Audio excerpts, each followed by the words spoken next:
Good.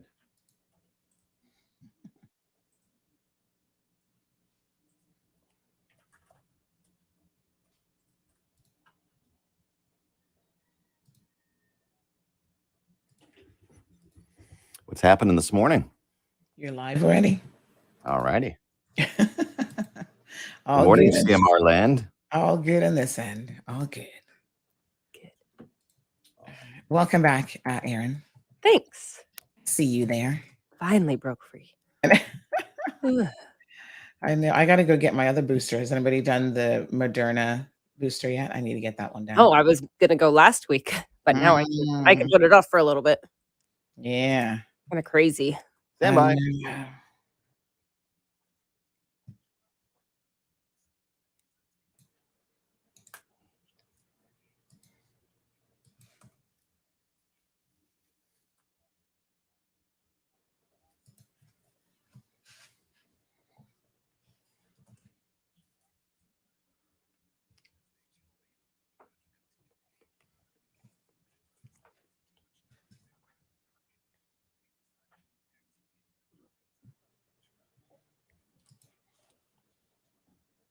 Mm-hmm.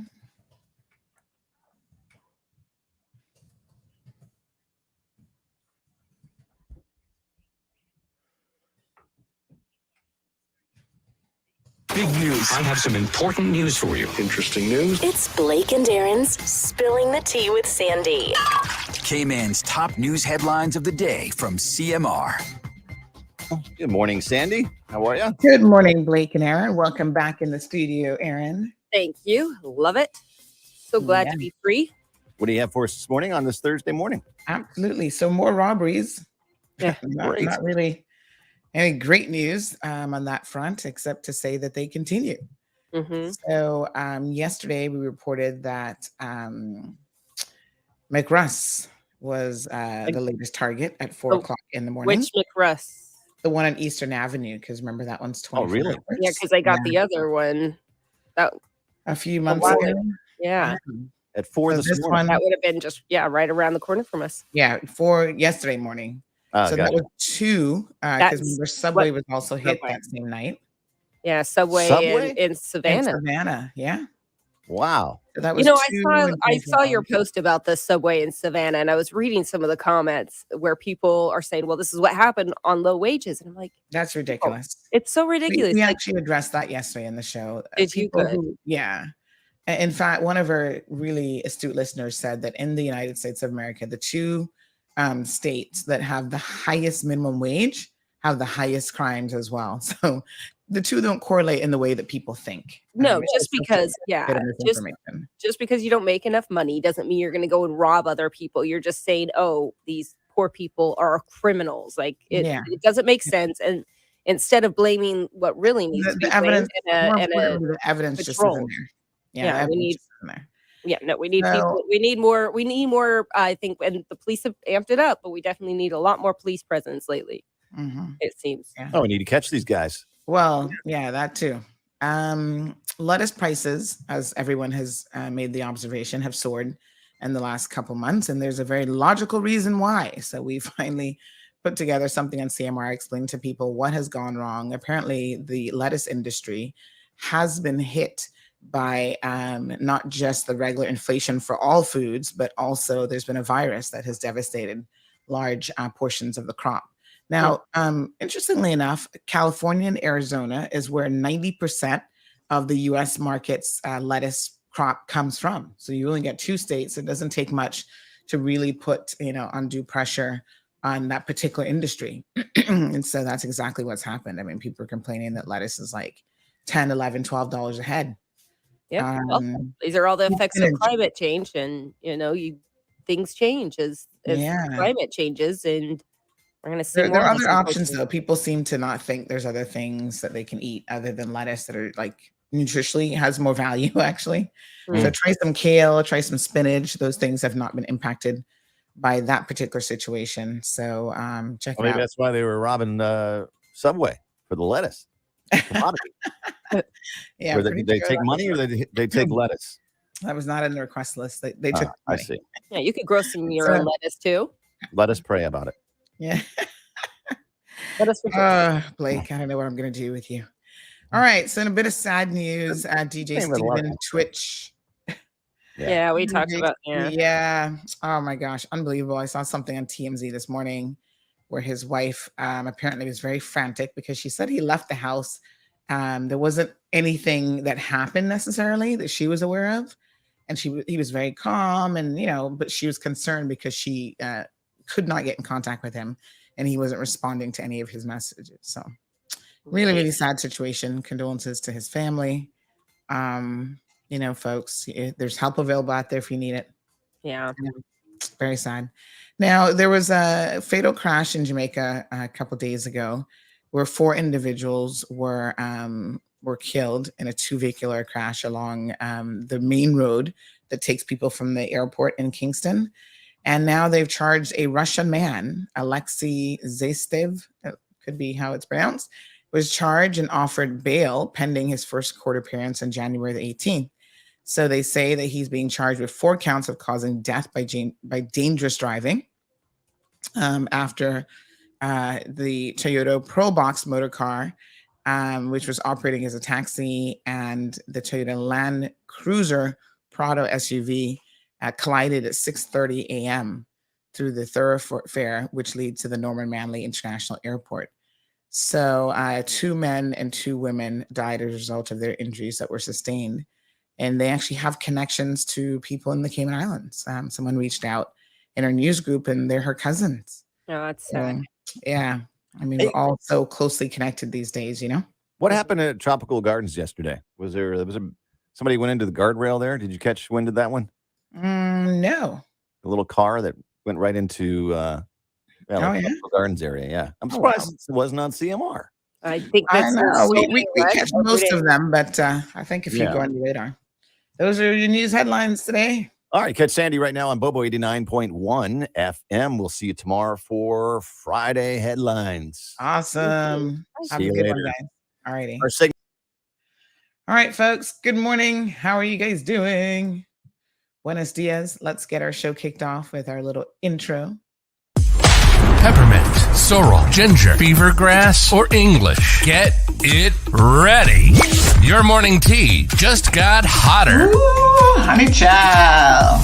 On the cold, hard truth. Bobo 89.1 and Cayman's #1 talk show are bringing you morning talk like no one else. Monday Rewind, Impact Wednesdays, Caribbean Connections, and much more. Don't miss a beat with what's happening in the local community. Just keep sipping your tea. What a mess. Here's your host, live and direct from the Cayman Islands, Sandy Hill.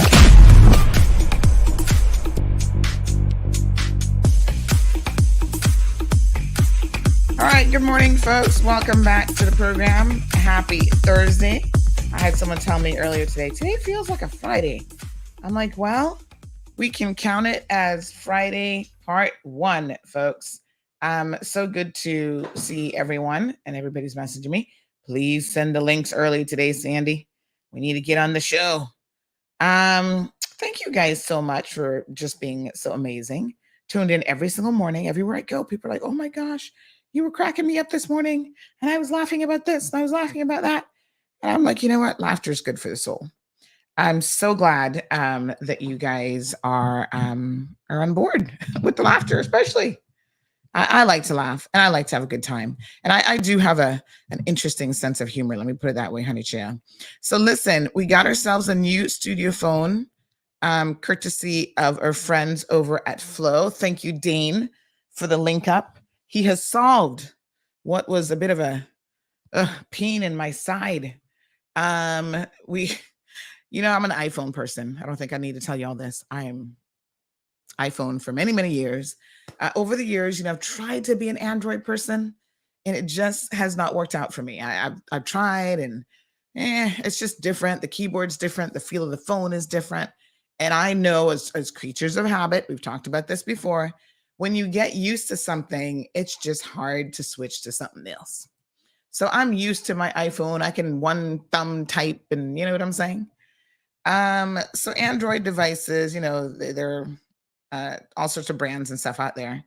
And Not that I couldn't use an Android phone, but I probably wouldn't necessarily use it as my primary phone. So listen to this now. I think I need to unlock this phone though. Hold on, let me see if I can do this while talking to y'all. So when a couple months back, we got a new board for the studio, I realized that lock screen always on display. So I want to take this off where it doesn't lock it. Is it possible not to lock the phone during certain hours? That would be nice. Because I want to be able to get your calls now. So security lock settings. Let me see. So so I got this new board. Now the old board was actually great in a lot of ways. Because auto lock after 5 seconds, except when kept unlocked. No. Can I not lock it? Let me see now. Let me see how this works. So anyway, so yes, I got this whole new board, and unfortunately, the old board allowed me to hardwire connect the iPhone. So it was easy. I just, you call in, boom, I hit the button. Your calls were there. Now, what it has been doing with the new board is I have to use the Bluetooth feature. I wasn't too keen on the idea. And I said, okay, let me try it. What I realized though is the Bluetooth every single time, and this is something that's native to iPhones, I think for sure. But every single time I would get a phone call, that's why you see sometimes like we couldn't hear the caller initially. Every single time I'd get a phone call, I have to manually touch the iPhone screen and switch it from the iPhone to Bluetooth every single time. So what was happening yesterday, because y'all were on top of those prizes yesterday. Everybody was excited to be calling in. We're going to have more coming this morning, trying to win a prize. Every single time multiple calls were coming in, and I'm trying to get to that one call that I've just answered to switch it to Bluetooth. It was like near impossible because too many calls were coming in. So I was having to like force people to go to voicemail. And by the time I pressed that button to get back to the screen where I could swap to Bluetooth, another call was coming in. So it was really messing with my flow yesterday. No pun intended, but hey, that works. And Flo came to the rescue. So big shout out to Dean and the whole Flo crew this morning. I, said, yep, let me just speak to Dean again, because what I also discovered, the new board is great, but it's not perfect. So I ended up realizing this, and I called, the company that makes the boards. And then I said, I bought a really simple Google, what's it called? Samsung A1 phone. Then that one the board wouldn't recognize it hardwired. And I thought, why is that? Anyway, it was this whole thing where we were like, okay, some Android phones don't work with this board.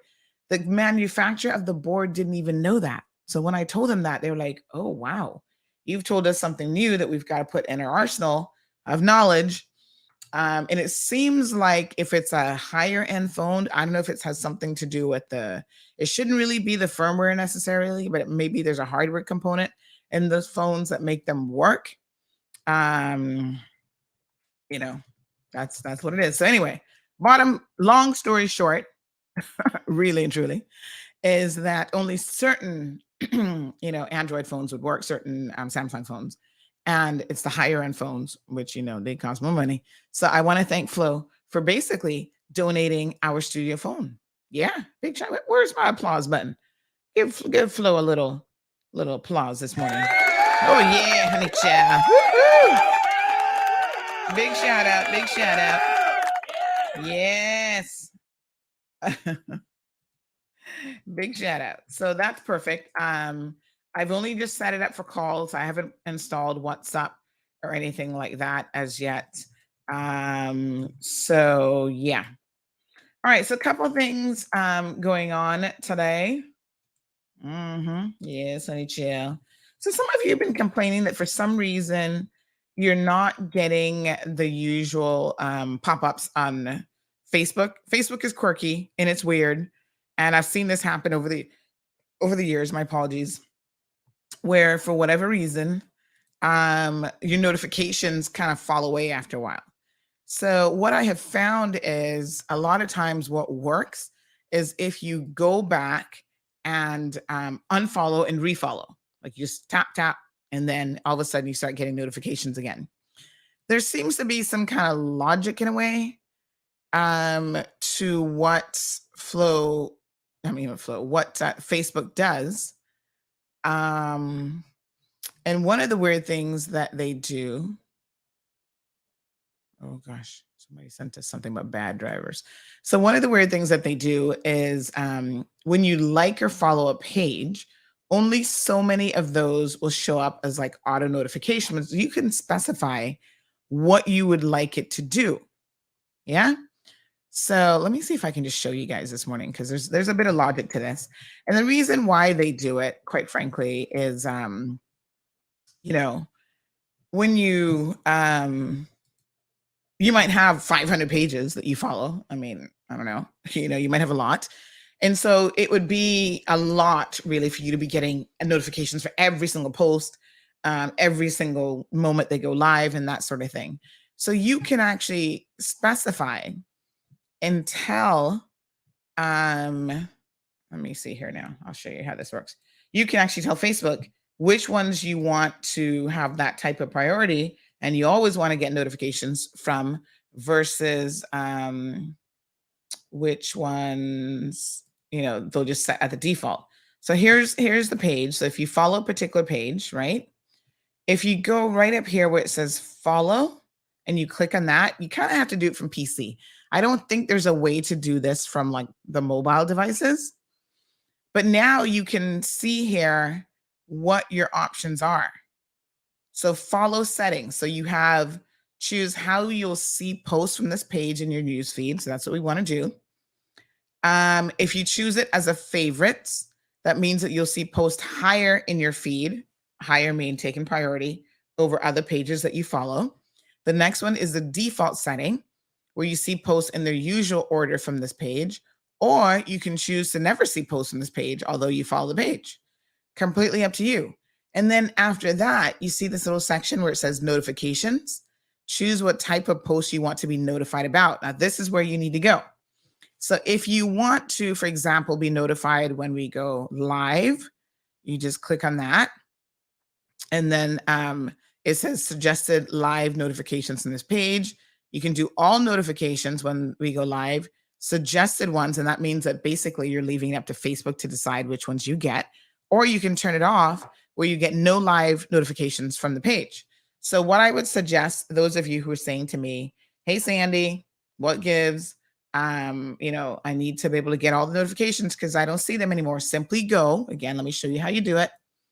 You go to, you got to do it from a computer. So sit at a computer, click on the follow option right here at the top, and then it takes you into your follow settings, right? The one that you're probably most interested in, I mean, of course you can change it to favorites. So that means everything is a priority, but you can also go down here, and for live video or for videos that we post or even posts, you can specify. So for example, for posts, it has up to 5 new post notifications per day. So they do kind of limit you. So if we post like 10 things, right, which some days the news is heavy, honey chill, lots of news, Facebook will only give you notifications about 5 out of the 10. You can always go to the page yourself, obviously. And then the live video, again, is where you want to go and adjust your settings there. One of the things that we do is we have the WhatsApp group so that you can join that. And what the WhatsApp group is, that means that every single thing that we post, right? So when we post on Facebook, in 99% of the class, 99% of the cases, it's being posted on Instagram as well as Facebook. You will get the Facebook notification that it has been posted. So every news story that goes up on the website, you get the website story every time we post something on social media. And then sometimes the WhatsApp group gets a little bit of a nugget that nobody else gets. So for example, let me give you an example. Last night we were aware that the helicopter was up, right? In the Prospect area. It was circling. At one point, I even heard it kind of close to Lower Valley, honey chill. I'm like, don't y'all come down here in Savannah. We the country folks. Y'all leave us out of your robbery schemes. But, they just hit Savannah, Subway in Savannah. what's up with these robbers, man? They're disgusting. So they just hit in their neighborhood, Savannah subway. So, people will send us notifications. The FRU units are out. And so sometimes we don't quite know yet what's happening. And we'll still send those notifications to our WhatsApp group to say, something's happening. Just know that the streets are heavy tonight. FRU is out. We just passed 10 cars. We see an ambulance running up east or whatever. So we'll send those to the WhatsApp group, but we don't necessarily post those on social media because we don't really have enough yet. But our WhatsApp members kind of know how it works, right? So you do get everything once you sign up for the WhatsApp group. And you can always message me 324-1612 if you want to get signed up for the WhatsApp notifications. Super easy. Yeah. All right. So if you notice on Facebook, we have changed out our logo and our cover for Christmas. Thank you so much to, we've got multiple designers that we work with that are really fantastic. And so, they have made sure that we've gotten those to put up for Christmas. And it says Merry Christmas and Happy New Year. So what else is going on in the world of tech? Since we've been talking about tech a little bit this morning. I think that's it, really. I don't know what the top tech prizes are for Christmas because y'all are into everything when it comes for your Christmas wish list. But we're going to have a guest on this morning. Make sure you stay tuned now. At 9 o'clock, Dr. Snipes is going to be talking to us about how to budget this time of year because we don't want y'all going overboard with the Christmas spending. Trust and believe it will never be a good idea to do so. Yes, honey, chill. So we're going to do more giveaways today. I'm just looking at the list. We've gotten more items that have come in as well. That there's some of these that I need to kind of fill in the blanks with as well.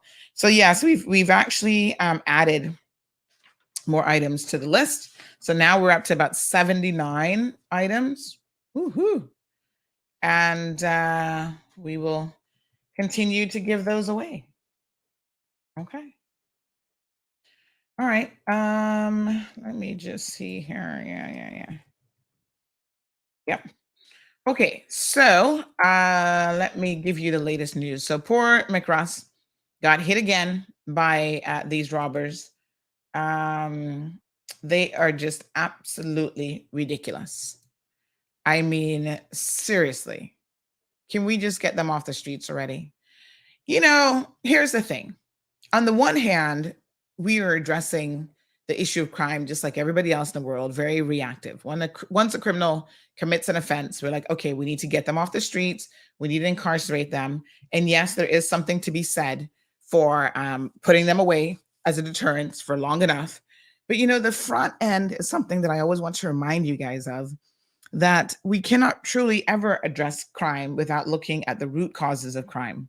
Because the more we continue to have dysfunctional families, the more we have people getting away with all sorts of, egregious behavior, the more nothing will change. And in fact, the more it will only get worse because our population is growing and we have homegrown criminals now more than ever. We have criminals that we're importing in. The sham marriages are on the increase. We know that already. And they help contribute to the problem. We have a lot of dysfunctionality in this community. And until we look at the factors that actually we know are contributors to someone becoming a criminal, we will only ever get so far in addressing it on the back end. We can only ever build so many prisons. You know what I mean? We can only ever incarcerate people for so long. And everybody's like, incarcerate them longer. And trust me, I think that there are certain criminals who should be getting a life sentence. Rapists, child molesters, sexual offenses. Yes. Send them away for life. Like seriously, right? Life being now 25 plus years. It's not truly life.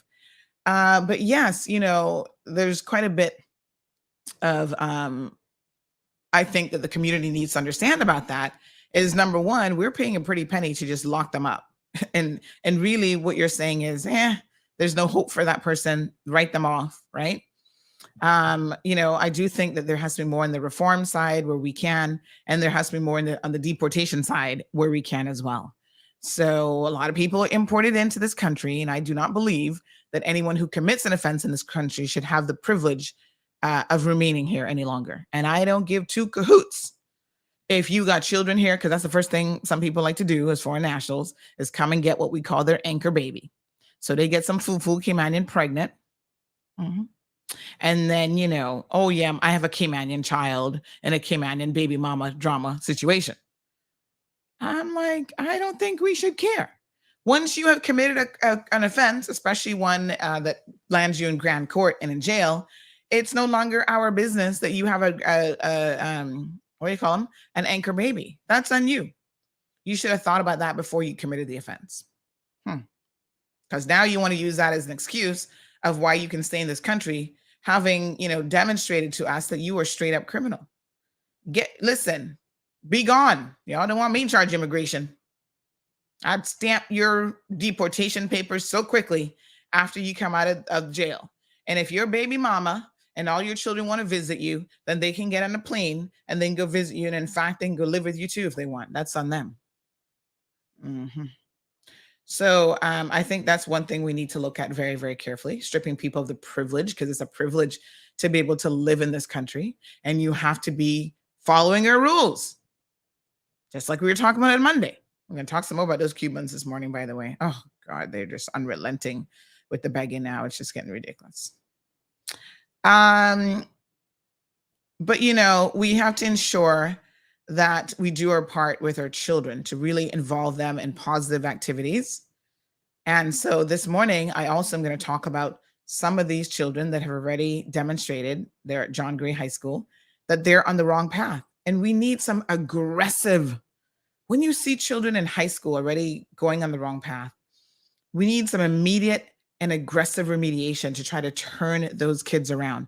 Let me give a shout out this morning to Pastor Murray, Christopher Murray. I got to share a little story with you guys about how Pastor Murray and I had the opportunity to meet, because this is one of those really interesting stories, right? So some years ago, there was a story of Pastor Murray being involved in some court case. And so we covered the court case, not knowing anything about Pastor Murray. It was just a court case like any others.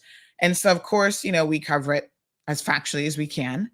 And I realized that when we covered it, a lot of the young people in particular on Instagram they just took a very, very quick position on Pastor Murray. They were like, oh, he's the best. And, you're this isn't true. And you're posting this. And I was like, listen.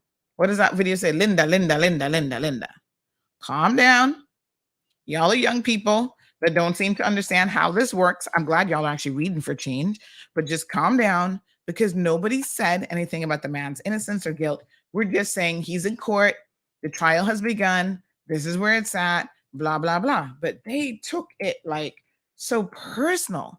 And I thought to myself, wow, you don't see too many young people, to be honest, really defending much of anybody, especially if that person is not their peers. So this was back in November of 2019 that we did the first story saying that Pastor Murray forgery case begins.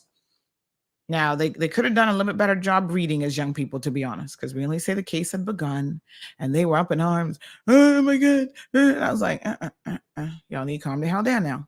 I don't know who this Pastor Murray is, but it was very, very obvious that a lot of them were riding hard for Pastor Murray. And I thought, this is unusual and interesting. Who is this Pastor Murray? So I was watching the case. Turns out it was one of those situations with church people and their mix-up stories, upset with each other over, oh God, don't get me started on them, but some of them really love them some power. They want to be running the church, and if they get upset that they can't run the church, they're going to turn around and start a new church. It's just, the power tripping people that get involved in the religious system is so incredibly interesting. And I'd be looking at him thinking, God would not be pleased with this attitude that you have taken on. I'm just saying. Anywho, so a church member of his reached out to me, and she said to me, she called, and she said, hey, my name is so-and-so, and as the only Caymanian member of his church, I've been asked to contact you. And I said, oh, okay. How may I help you, madam? And she said, the church members would like to sit down with you and talk about, really what a wonderful person Pastor Murray is, and maybe a little bit about this case. I said, well, here, I said, they have to understand, just like these young people, that I'm only reporting on what happens in court. I don't have an opinion one way or the other, because I haven't heard all the facts yet. The trial has begun. We just got to sit back and wait what happens. So I said, what I would suggest you guys do is just tell your church members that I have received their requests. And I think the appropriate time to have this conversation is actually after the conclusion of the trial. It was a jury trial, as I remember. Yes. And so I said, after the jury has come back in, because you got to be careful with these jury trials, Chad. I said, after they've come back in, then I'm happy to speak to your church. I'm happy to come and meet with them, et cetera, et cetera. So the person relayed the message and they said, yep, they understood. Not a problem. So he was vindicated. He was found not guilty. Again, the jury felt that this was just a situation with church members being super, super petty. Imagine. Anyhow, them and their petty selves, were trying to claim that he was, I don't know, forging some certificate, something. I don't even know. It's just a bag of mix-up. So he was found not guilty in December of 2019. So being a woman of my word, I did promise them I would go and meet with them. And so they invited me to a church service, and I did go. And I went and I enjoyed some of their service, spoke to them, and, they shared quite a lot about Pastor Murray. And I could see that this man was a man that walks with a lot of grace and dignity, and he really cares about our young people from what I can see, right? And so he actually has this Boys to Men program, which he's involved in, and there are others involved in it as well. Simon over from the National Drug Council, young Seaford Russell is also involved in it, and others.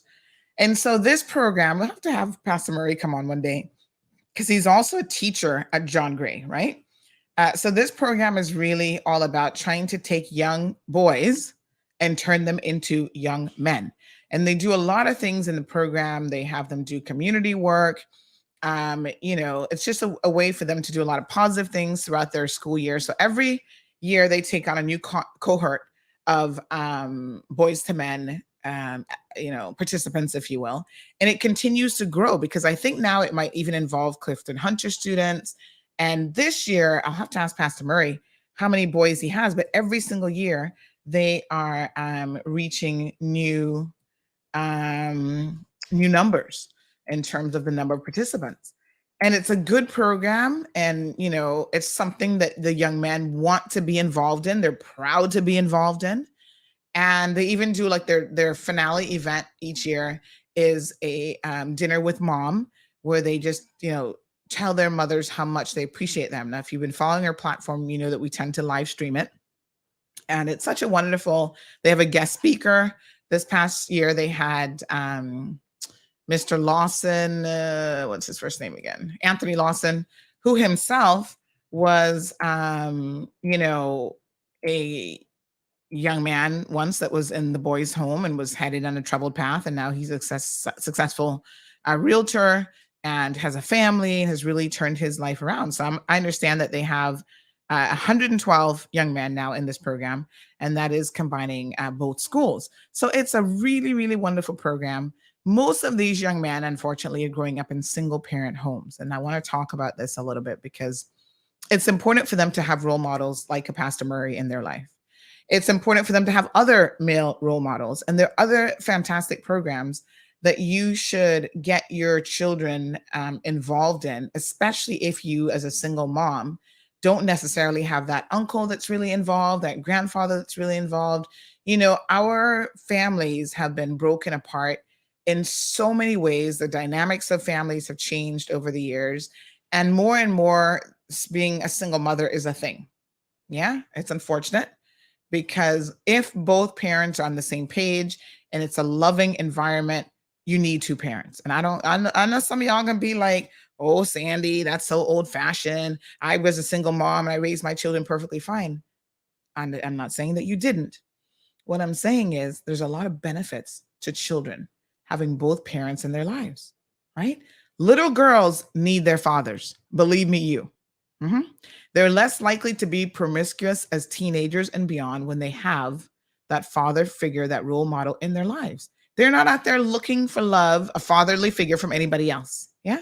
Little boys and young men need to have that father figure as well. They need to have mothers. So, this is why I say to people, when you take on this responsibility of becoming a parent, do your best. Even if, for whatever reason, the relationship eventually ends, you can still co parent. You can be there for your children. There's absolutely no reason for you to abandon your children just because you got a new wife and a new set of kids. No, no, no, no, no. You had that one first. You give that one time, money, because things cost money, and resources to be able to survive in this world. And so, programs like Boys to Men, Big Brothers, Big Sisters really, really offers that opportunity. I had a single mom a couple of days ago was saying to me that, her son wants to do certain things, but she just doesn't have the resources. She works in, whatever, a local business, and she just doesn't have the resources to actually, get it done. And I said to her, and I said, well, have you heard about the Boys to Men program? Because he wants to go out and enjoy activities and whatever. She's like, no, what's that? And I'm surprised nobody's heard about it. This is where you NPOs need to get the word out there of what you do and who you are, and So I said, well, it pairs young men and it pairs kids, young men and little girls, with a big sister or big brother. And I've had people who have participated in the program as a big sister, and they just absolutely love it. I mean, it brings such value to their lives as well. So if you're maybe in your 20s or early 30s and you don't have any kids yet, or even there are people who do it who have their own families. So that doesn't preclude you from doing it. Your schedule might be a little bit busier, but you can check out how to become a volunteer in these types of programs because they need as much help as they possibly can get. And we all have a part now in their societies to really step up to the plate and help each other. So helping each other don't mean that somebody begging on the street, you're going to give them $5. No, it's about becoming involved in your communities, right?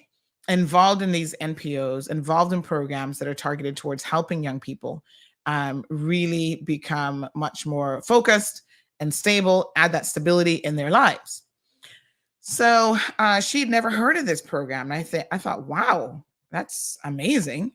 But, I'm getting her some information so that now she can hopefully, find out a bit more about what they offer and maybe even enroll her son in it, because this would be good for him. He's a young man with no father in his life. So, it's a sad situation because we've talked about these 5 or more, I think it's 3 or more, sort of markers in a person's life that once they have those, they are more likely, unfortunately, to end up on the wrong path. So while some of us are hyper focused on, they're on the wrong path because they can't make more than $6 an hour, that's not ever going to be the issue. I assure you that the issues with these guys who are out there robbing and becoming criminals has long existed before they were even able to work. I'm going to give you some examples now. The behavior, in fact, can be noticed as early as primary school. Teachers are the ones who oftentimes are the first to notice antisocial, aggressive behavior, leading to future criminal behavior. Parents, have a good line of communication open with your child's teachers. Know what's going on with them during the day. Because your child is a perfect little angel when they get off that bus and they come up in your yard. And during the day at school, they're a little terror on wheels, honey chill. They're the devil reincarnate, causing all kind of havoc in school, getting involved in fights, smoking ganja, doing this, doing that. You need to pay attention. Over a week ago, they had a ganja bus at John Gray High School. Well, they hiding that and we don't hear nothing about it. The good religious minister, she's not going to release anything like that, but I'm telling y'all it happened. And a number of our young people have been arrested as a result. Now the court system will be as lenient as possible. So I like how y'all be talking about, oh, they're gonna go to jail for spliff of ganja. No, they're not. They're not going to no jail for no spliff of ganja. But the magistrates tried to impress upon them. Here we go. You're starting down the wrong path, son. You're in juvenile court. Where is this going to end up? You start with smoking pot now in school. Your brain, by the way, at this age is most, what's the word I'm looking for? Most susceptible. Yeah, that could be used to the influences of marijuana. Y'all don't come to me talking about no ganja smoking for teens and young adults, because the research in that particular category is overwhelming about what it does to the still developing brain. And your brain is still developing till you hit your mid-20s and beyond. So y'all talking about you want to decriminalize ganja?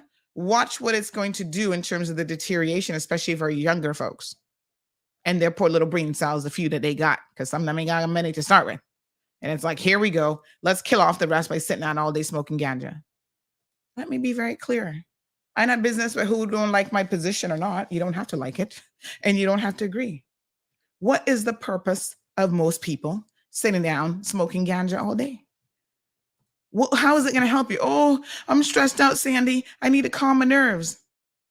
There's so many more productive things you could be doing. I see Jonathan in the comments, John. He's someone getting his ganja, his pro ganja bandwagon. There are so many other things that you could be doing that would relieve your stress and is good for you in other ways. Take my word for it. Yeah.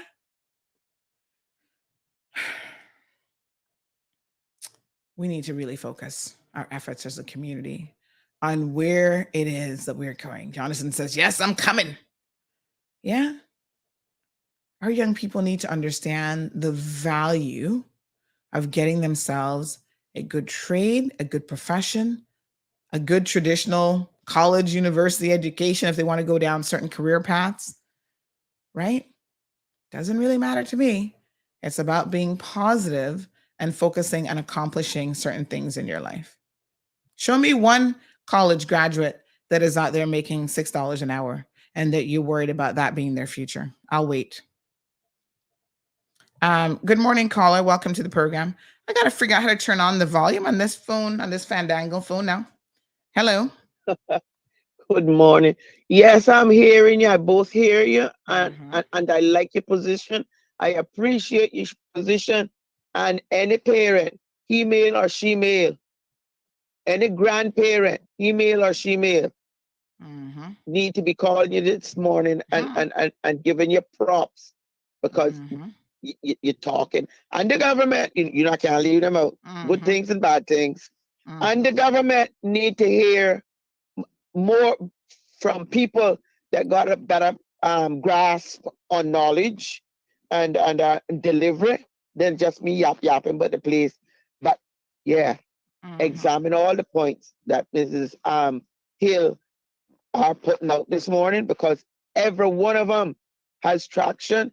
Every one of them, I've lived all of them. And let me tell you something, ladies and gentlemen out there that want to get away from the hardships at home, because I want to smoke my ganja and I want nobody talking to me. And they present hardships at home.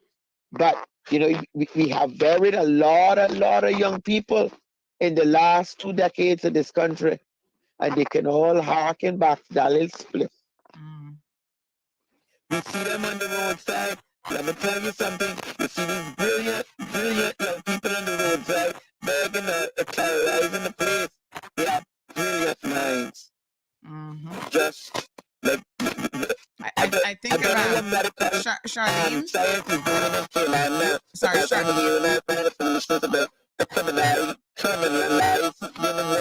Charlene, give me 1 second. Give me. Okay, hold on. Give me 1 second. I think I'm actually I'm gonna call her back because I was trying to adjust my audio settings while having her in the phone. Honey child, there's not no iPhone now, and apparently I adjusted it, but then she was starting to sound like a robot because I adjusted it while we were on a call, which is weird. So I'm gonna just call her back and apologize.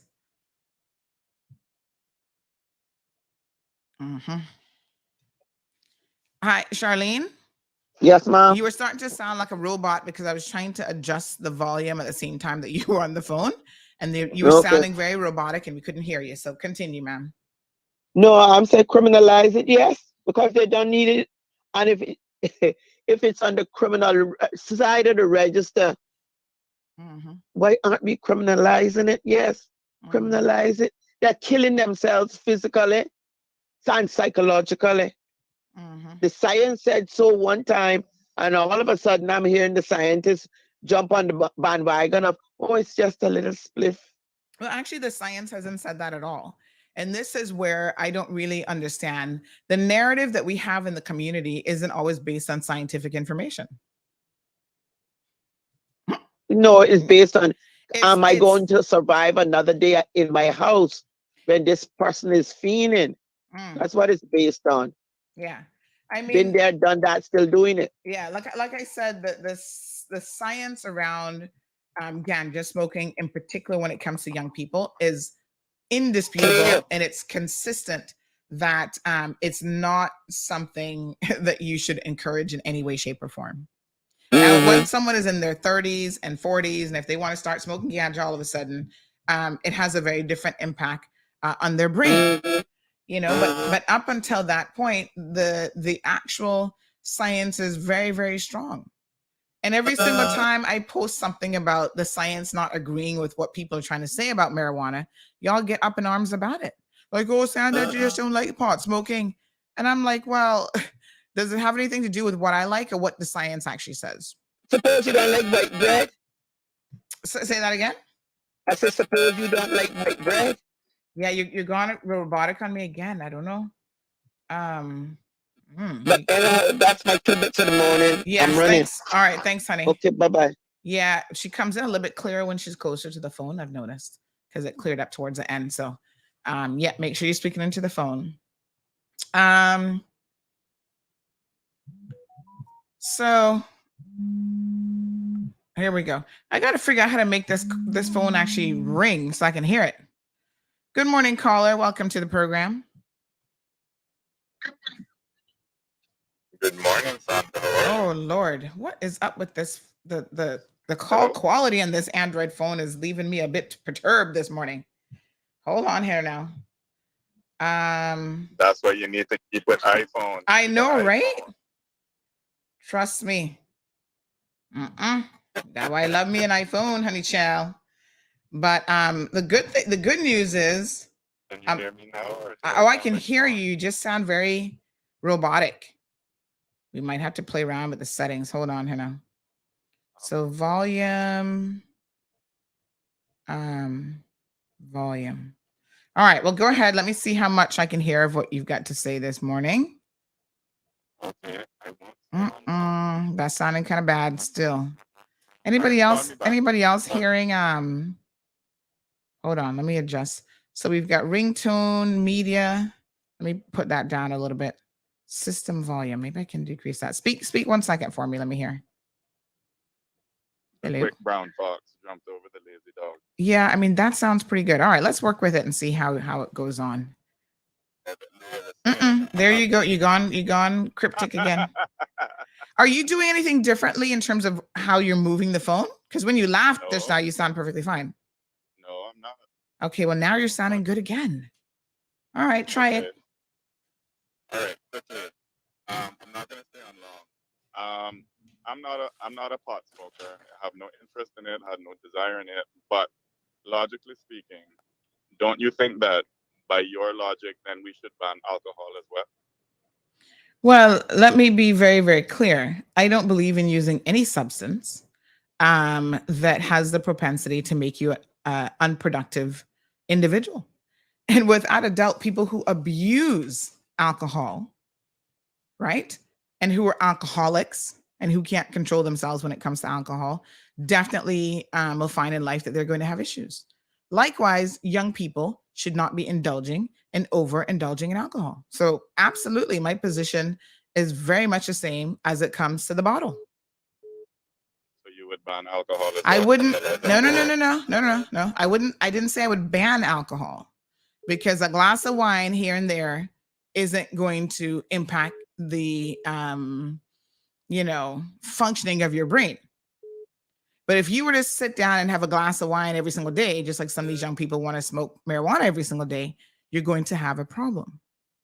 No, I agree with you. But what I'm saying is, based on the last caller who said, that we should criminalize. And sorry. Well, I'm not saying that's her view. That's not your view. Right. I mean, I'm saying, well, ganja is already criminalized, but the component of decriminalizing it versus legalizing it are two separate arguments. Although most people see it as a bit of a sliding scale. You start with decriminalization and then you end up with legalization. And it makes sense why people think that, because that is actually what has happened in other jurisdictions. I see Charlene calling us back. Let's see if we can merge these calls now. Let me just see. Hold on. Let's see if we can put the calls together. Merge. Learning something new on this Android phone here today. All right, so we've got a conference call now with two people. Can you hear each other? Sandra, now you sound like you're on phone. Now I sound like I'm a robot? Yeah. Anyway. Oh, honey child, we're gonna have to figure out what's going on with this. but go ahead and proceed with your comments, my dear. Me or Miss Charlene? Either one of you. Miss Charlene, feel free to jump in. Oh, but I just want to tell the caller, I couldn't keep out of this. Yeah, we can ban the alcohol too, and we can ban them cigarettes. You know how many houses, how many homes like in mine will have if they didn't have to pay $35 a pack of cigarette and they smoke 2 or 3 a day. So we can go ahead and do that. We can go ahead and do that too. Miss Charlene, I accept you have a different view and I respect your view. I'm just thinking of, historical cases like in the United States in the 1920s when they banned alcohol, right? Mm-hmm. All it did was it drove it underground, and that's when we had gangs rising up like Al Capone. So, I hear your point. You do have a valid point about keeping it criminal, keeping marijuana criminal. But I'm thinking, okay, well, we do have a gang problem, and it mirrors a lot of what we see happen in the United States and other parts of the world where drugs are illegal. So I'm thinking, okay, perhaps decriminalization would be a positive step in preventing that. I don't know. I just wanted to give my 2 cents. Ladies, have a wonderful day. All right. Yeah, I mean, I don't. I think that we have proven that trying to, ban substances completely, such as alcohol, has never really worked. And you spend a lot of money, really, again, probably in the wrong way trying to deal with the issue. But I think that banning something versus as a society accepting it as though it's normal are actually two very, very different things. So anything in moderation, you might be able to make an argument for. I think it's a lot harder for some people to do certain things in moderation, however, because of their addictive properties. And, I think that when it comes to things like drugs, whether it's alcohol, whether it's marijuana, whether it's cocaine or anything else that people are addicted to, we have to, again, understand the sources of the addiction. A lot of times the source of the addiction comes from these people who are struggling with issues from their childhood. Go and look at the number of these persons who become addicts, who themselves were victims as children, who were traumatized in unsafe homes, right? Whether they were abused sexually, psychologically, mentally, abandonment issues, whatever. Look at that as the root cause of a lot of these issues. And so they turn to a substance such as alcohol, such as cocaine, such as marijuana, to try to dull the realities of life. And they're happy to just go around smoking pot all day. No one who wants to be a productive person is going to sit down and drink alcohol all day or smoke pot all day or snort cocaine or shoot up crack or whatever it is that they're doing, because those things prohibit you from being a productive member of society. And to me, it's just as simple as that. Oh, I think Miss Charlene's gone. Sorry, I thought she was still there. So, I think the things that we need to be encouraging our young people to do, and it's so interesting to me, even from the perspective of certain politicians who do push this narrative. Oh, let's just decriminalize it, and that'll somehow motivate our young people. If I'm like, you need to talk to young people from a very realistic position. You need to let them know, for example, that, there's some employers, honey child, that you cannot work for if you're going to be out there smoking pot every single day. They will start to do more drug testing. What's the government going to do? Decriminalize marijuana. And then on the other hand, say, oh, yeah, because you're smoking pot, we're going to force an employer to hire you. They can't do that. And so then when employers have but another reason why they're not going to hire Caymanians, then y'all up in arms. Let's think about the unintended consequences of some of the things and some of the initiatives that we're trying to push. Unintended consequences. Yeah. Y'all not thinking far enough about it. But you think the darts of the world want your young people showing up high as a kite to work? No. You think they can go to any of the medical facilities on island, even the HSA, high as a kite? Because now you've decriminalized ganja. So even the very act of decriminalizing it makes some young people think that it's legal. And oh, wait, well, I'm not going to get in trouble for it, so I might as well just start smoking. Even more. You're not going to be hireable material. You'll lose your job. Why aren't y'all talking about the fact that CBC just had to fire how many of their officers just the other day for smoking pot, drug testing them, and they're all failing. And these are young people who are supposed to be protecting our borders. One of them happens to be the child of someone who hosts another talk show. These high-ranking civil servants, but they always be trying to hide their dirt while the rest of you out in the streets here having your dirt exposed because you're behind would be in court. Yeah. Even when some of our young people are coming from so-called good homes, because you as parents have no control over your children. You don't want to let them know that in life there are rules that you have to follow, that everybody has to follow. You can't have a good CBC job as a customs officer and be out there smoking pot without having consequences. I'm just saying.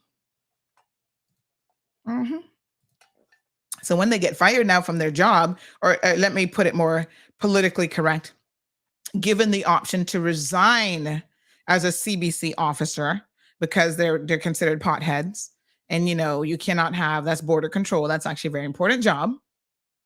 They might be missing a thing or two because they're high as a kite. So customs did them a favor and say resign instead of getting fired. Now everybody in Cayman, you'll know that anybody who left customs in the last month was probably fired because of pot. Just take it for what it is, because it's the truth. Is that this phone ringing? Which phone is that? All right, for some of y'all Android people are gonna have to help me. So, that's another phone ringing. Some of y'all Android people are gonna have to help me with these little settings on this phone. But anyway, yes, that's exactly what happened. Morning, Danny. Morning. How are you? I'm excellent. I bet you I could make you agree with Alan the Dog. On what topic, pray tell? He said the law of unintended consequences has not been repealed. Well, I agree with that statement. I don't know about agreeing to Alden, but if he said it, he's simply repeating a statement that is very, very true. I'm trying to raise your blood pressure so you can get started on your 50 by 50. Oh, Lord. Yes, sir. I have been trying to tell people for a long time that smoking is a really bad idea. Yeah. You know the unfortunate thing about it? Nobody cares. They don't care. When I say nobody, I don't mean like literally, but generally speaking, no, they don't care. And it's unfortunate because what your caller talked about when he talked about prohibition is that when you prohibit something, what you actually do is you create an opportunity for a lucrative opportunity for criminality. And this is one of the reasons why. So just pause a second for me, Denny, because you were sounding good. And then all of a sudden now you're sounding very robotic. I got to figure out what's going on here. and what's actually causing that to happen. I haven't touched anything, I haven't done anything, so I'm not quite sure what the issue is there, but all right. Continue. Ooh. It's a very bad connection all of a sudden. Is it so bad? Yep. You sound like a robot, and unfortunately we can't hear you very well. You want to try calling back? Yeah, I don't know. I'm gonna see if I can get some feedback on what potentially. I mean, the strange thing about this issue is initially callers are. Let me just unplug this phone and plug it back in. Initially, callers actually sounding really good, and then all of a sudden the quality just deteriorates. Hello, Denny. Can you hear me? Yeah, now I can hear you. Maybe Speak up a little bit though. You're coming in a little bit low for me. How about that? Yes, that better? sounds better. Okay. Maybe they install the kill switch.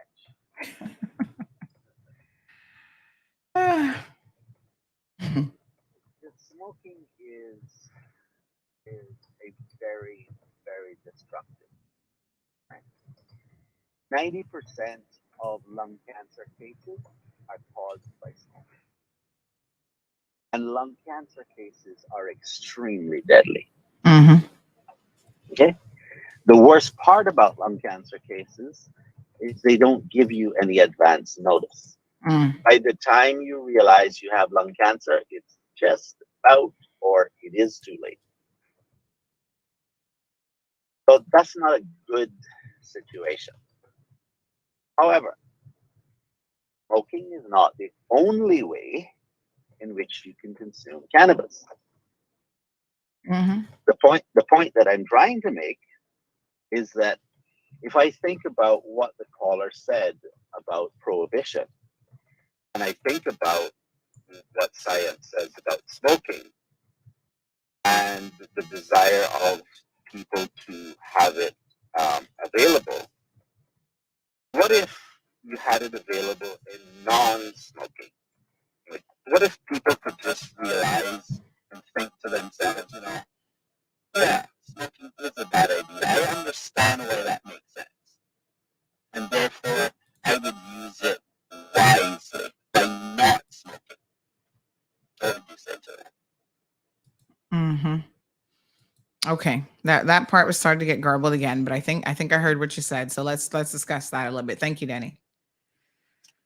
All right, so trying to get some sound people to give me some feedback on what they think might actually be causing this issue, because it's weird, because as you all can probably hear, for a good part of the call, the caller sounds fine, and then all of a sudden they will start to sound garbled and very, very robotic. So I don't know if it's settings on the board, if it's settings on the phone, but we'll try to get it figured out because, we need to hear our callers.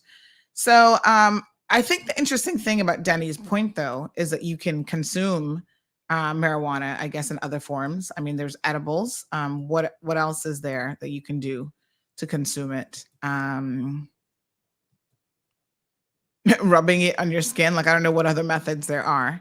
But, I agree with Denny that there is a serious issue. And of course, most people who are smokers, whether it's smokers of vaping or whether it's smokers of marijuana or cigarettes, they're not going to want to admit to the serious issues, not just lung cancer, but any kind of cancer. You've just doubled and quadrupled probably your chances of getting it simply by the act of smoking, the act of burning something and smoking it and putting it directly into your esophagus and down into your lungs. And you've got tongue cancers, you've got mouth cancers, you've got all sorts of different things, not just lung cancer, that if you are a smoker, you're going to have to be concerned about. Miss Sylvia asking for the number to call in, 936 Bobo is the number, 936-2626. So, these are some of the concerns, and we're going to have a referendum here shortly, folks, on whether or not we should be decriminalizing marijuana. And you guys need to think about what your position on this is and why it is that it is. So Jonathan says people drink every single day too. People drink on the job. Well, you shouldn't be drinking on the job. And if you get fired for drinking on the job, I'm with your employer. What makes you think you can drink on the job? Doing things like drinking impairs your ability to be able to, my apologies, looks like I've actually missed a few calls, it impairs your ability to be able to do the job effectively, because alcohol, impacts your response time and so on and so forth. That's why you don't drink and operate heavy equipment. That's why you don't even drink and take certain medication. That's why you can't drink and go to work, right? So I have no issues, Jonathan, to be very, very clear about the consequences for people who are drinking on the job and trying to think that they, are functional alcoholics or whatever. They're in the exact same boat as someone who is smoking pot. Sabrina says so much sense, Sandra, making this morning. Thank you, Sabrina. Marshall says, I certainly know if I had a big company, there's no way I'd want anyone that's hooked on ganja. Morning, caller. Morning. How are you? I'm listening to your conversation. Yes, sir. But there's the two things I want to tell you. Mm-hmm. Right? Bob Marley was a serious marijuana smoker. Mm-hmm. You hear his music? You hear the words? Mm-hmm. Did he die? He never died. It came from the Bible. And the heart-beating seed is mentioned in the Bible. So there's something to do with marijuana that's good for you. And I say that it's good for everybody. It is not good to start at a young age, so I think this is bad for your brain. Mm-hmm. But it's a medicine. It is a medicine. And if people get diagnosed and need it, they should be able to have it decriminalized and get it. That's basically it. That's all I have to say about it. All right, my but dear. You were saying a while ago that I'll have a glass of wine now and then. Alcohol is the worst thing ever made. They made it, they produced it in different ways, and it has destroyed more people on the earth than any other drug there is. That's facts. So that's what I want to put in this morning to you. All right, my dear. All right. Thank you. Appreciate it. So the use of marijuana for medicinal purposes is very different than what y'all are using it for. Let's be very clear. Say whatever you want about the brilliant reggae artist, Bob Marley. He was not using marijuana for medicinal purposes. And I hope y'all know what the man died from. He actually died from cancer. Now when you research what actually happened with him and his cancer, he's a man of mixed race. And it turns out that the white people in his family actually had a history of cancer. So he needed to be on high alert. And back in those days, we didn't always understand sometimes the links between family history and cancers and so on. But he actually needed to be very, very cognizant and alert to the fact that he was in a high risk because his ancestors were who they were, right? So he was already at a high risk from cancers, and other people in his family had died from cancers.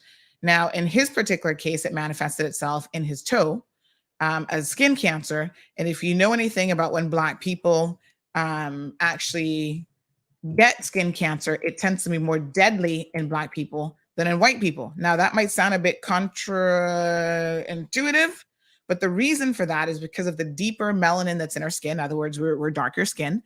By the time you notice it in a person of color, it has been advanced significantly. It's at an advanced stage.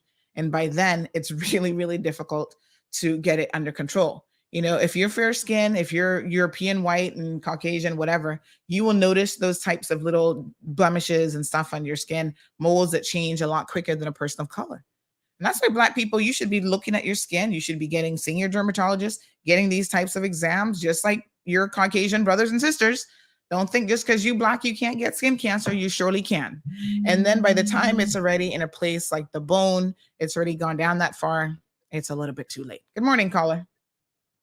Good morning. Mm-hmm. How are you? How are you? I'm awesome. You're That's talking good. My favorite subject matter. Okay. Young people.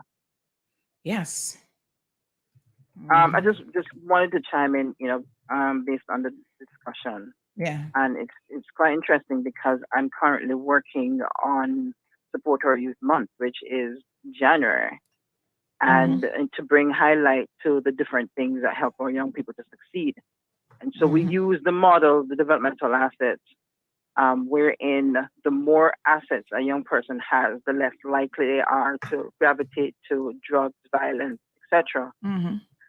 And the more likely they are to succeed. So I'm like, oh, this is just my topic. So I'm gonna send you some information because Celebrate Our Youth Day, January 28th, where what we've done over the years is we brought different organizations that do these different activities. So like Big Brothers, Big Sisters, cadets, etc. in one room. It's kind of like an expo of nonprofit organizations that work with young people. There's much more that we're doing because earlier in the morning we're doing planning for youth success conference and so forth, bringing stakeholders and young people together. So the information has started going out this week. So I'll send you some information when some things are concretized. But I'm really excited because the conversation is up my alley and based on what we're already planning and discussing for January from Cayman Islands Development Consortium. So really excited. Thank you so much for bringing attention to this morning. And big shout out to Mr. Miller as well. They're one of my favorite people. Big boys to men. You know, I love working with him and Mr. Miller and the rest. So thank you again.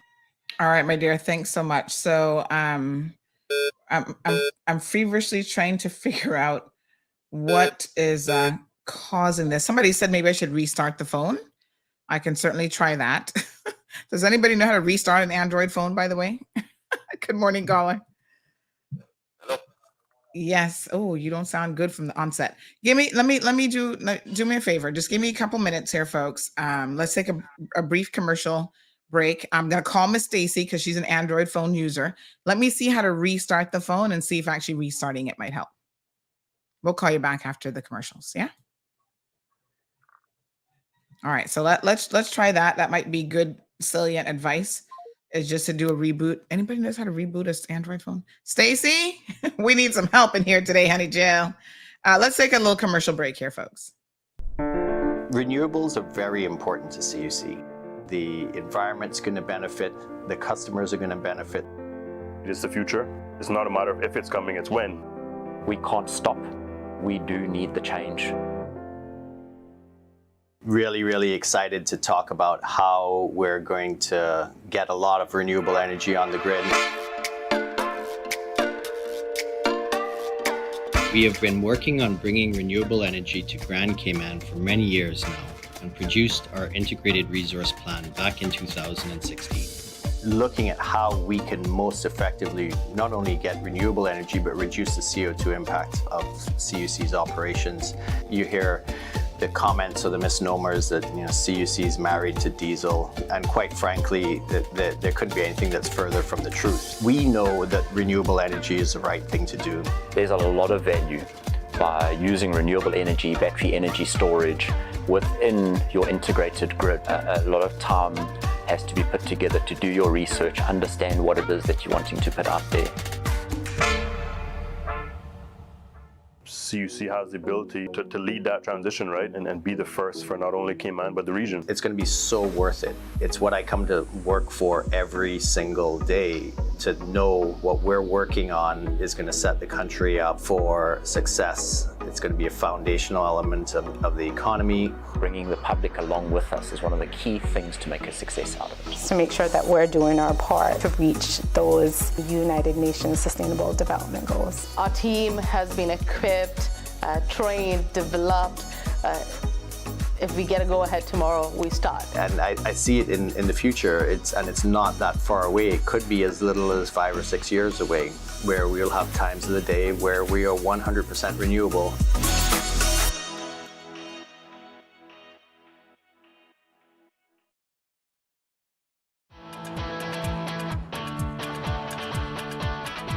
Crichton Properties is one of Cayman's most trusted real estate companies for over 50 years. We offer a diverse selection of property listings and help our clients navigate the world of buying or selling their properties with confidence. Crichton is a name you can trust with our excellent customer service and family-friendly touch. Contact us today to list your home, land, or condo for sale by calling 949-5250 or email info@crichtonproperties.com. Crichton Properties, a trusted Cereba member.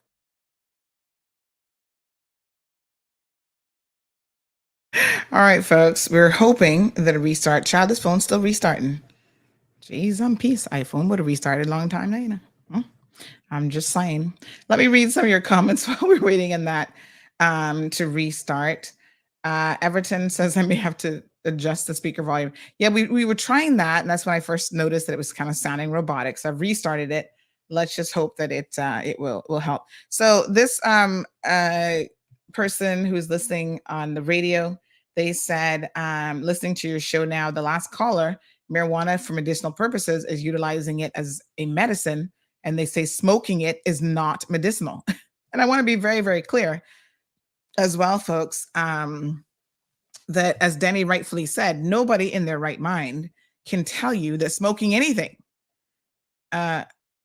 Okay, so this phone, let me just try calling it myself. Hold on, y'all. Nobody in their right mind can tell you that smoking marijuana. Okay. It's finally ringing now, so maybe this is a good sign. Good morning, caller. Welcome to the program. Oh, hello.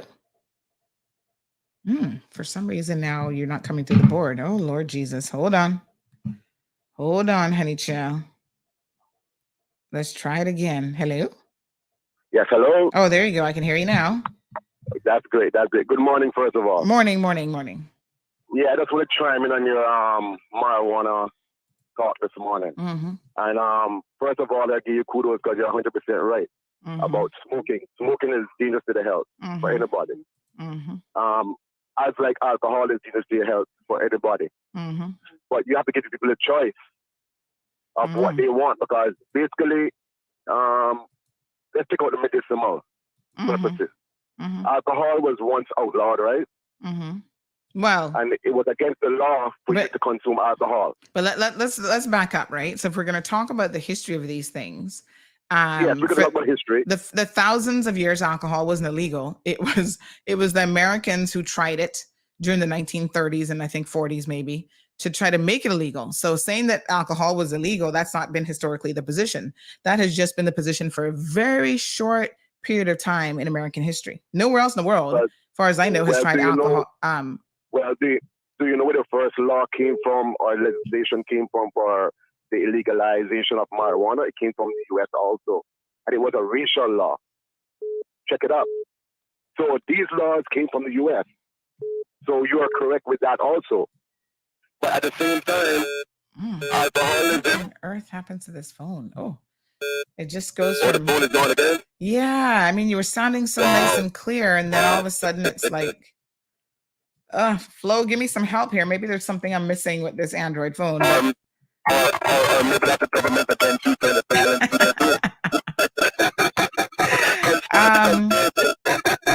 my gosh.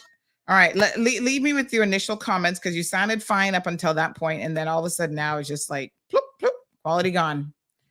Okay. All right, my dear. So this is weird. Anybody has any suggestions about what might actually be going on here in terms of the audio quality? I'm open to hearing what this is. The cable that we're using is like the approved cable by the company, so I don't see how that could potentially be an issue. The volume is, I've got the volume at a medium level, so it shouldn't be that's causing it. So I just don't know enough about Android devices to say what else could be happening here.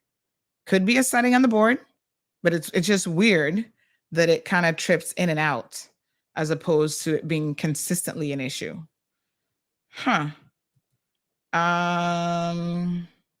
Someone says you might have to revert to putting callers in speaker and next to the mic. Yeah, I'm not.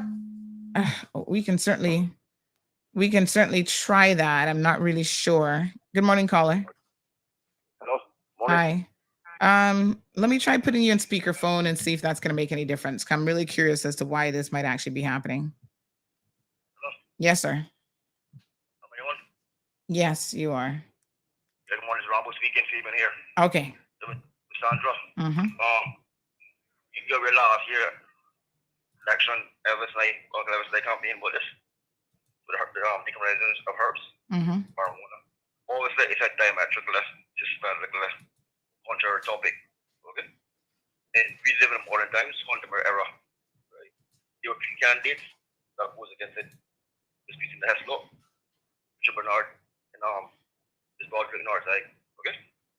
And everyone else from the bottom of it, of decriminalizing. Even my business and farmland, do the corner, the corner, come to the bottom of it, okay? So, in your so, am I clear? Is there any distortion?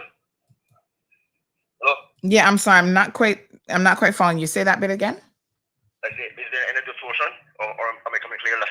No. I mean, so far you've been pretty clear. Now that I have you on speakerphone, which is weird, but yeah. You see, came on, no? We're the officer. We're not free state, right? Because this topic now, we can be reciprocating, backward and forward. They're moving alternative, replacing it. The alternation, replacing. You see, right now, in legalization now, in Parliament now, the UN Convention is a problematic problem. Because in England, in the United Nations, it's even in a test experimental laboratory. This is that point now. Joe Biden now, immediately expunging, okay? And we're going to get the categorized as narcotics, that eradicated, omitted, okay? So like buying drinking, even tobacco, 6 cigarettes, each candlestick I calls it is a deterioration in life, okay? So I don't know, we're not playing state. Everyone, we have follow one, the trendsetter, but we got to draw a line, okay? So let me go one more thing, Sandra. Repeat now. You can go anywhere and go. You on YouTube. It's the touch, right? That our pool that is that song. Yeah, so that's Sonia. He's going to error. Right, moving forward. Okay. All right, my dear. Mr. Sandra, repeat now. A lot of power balance. It's called a balance. It make it. You remember? So my thing will prepare next year. All right, my dear. Thanks very much. Appreciate it.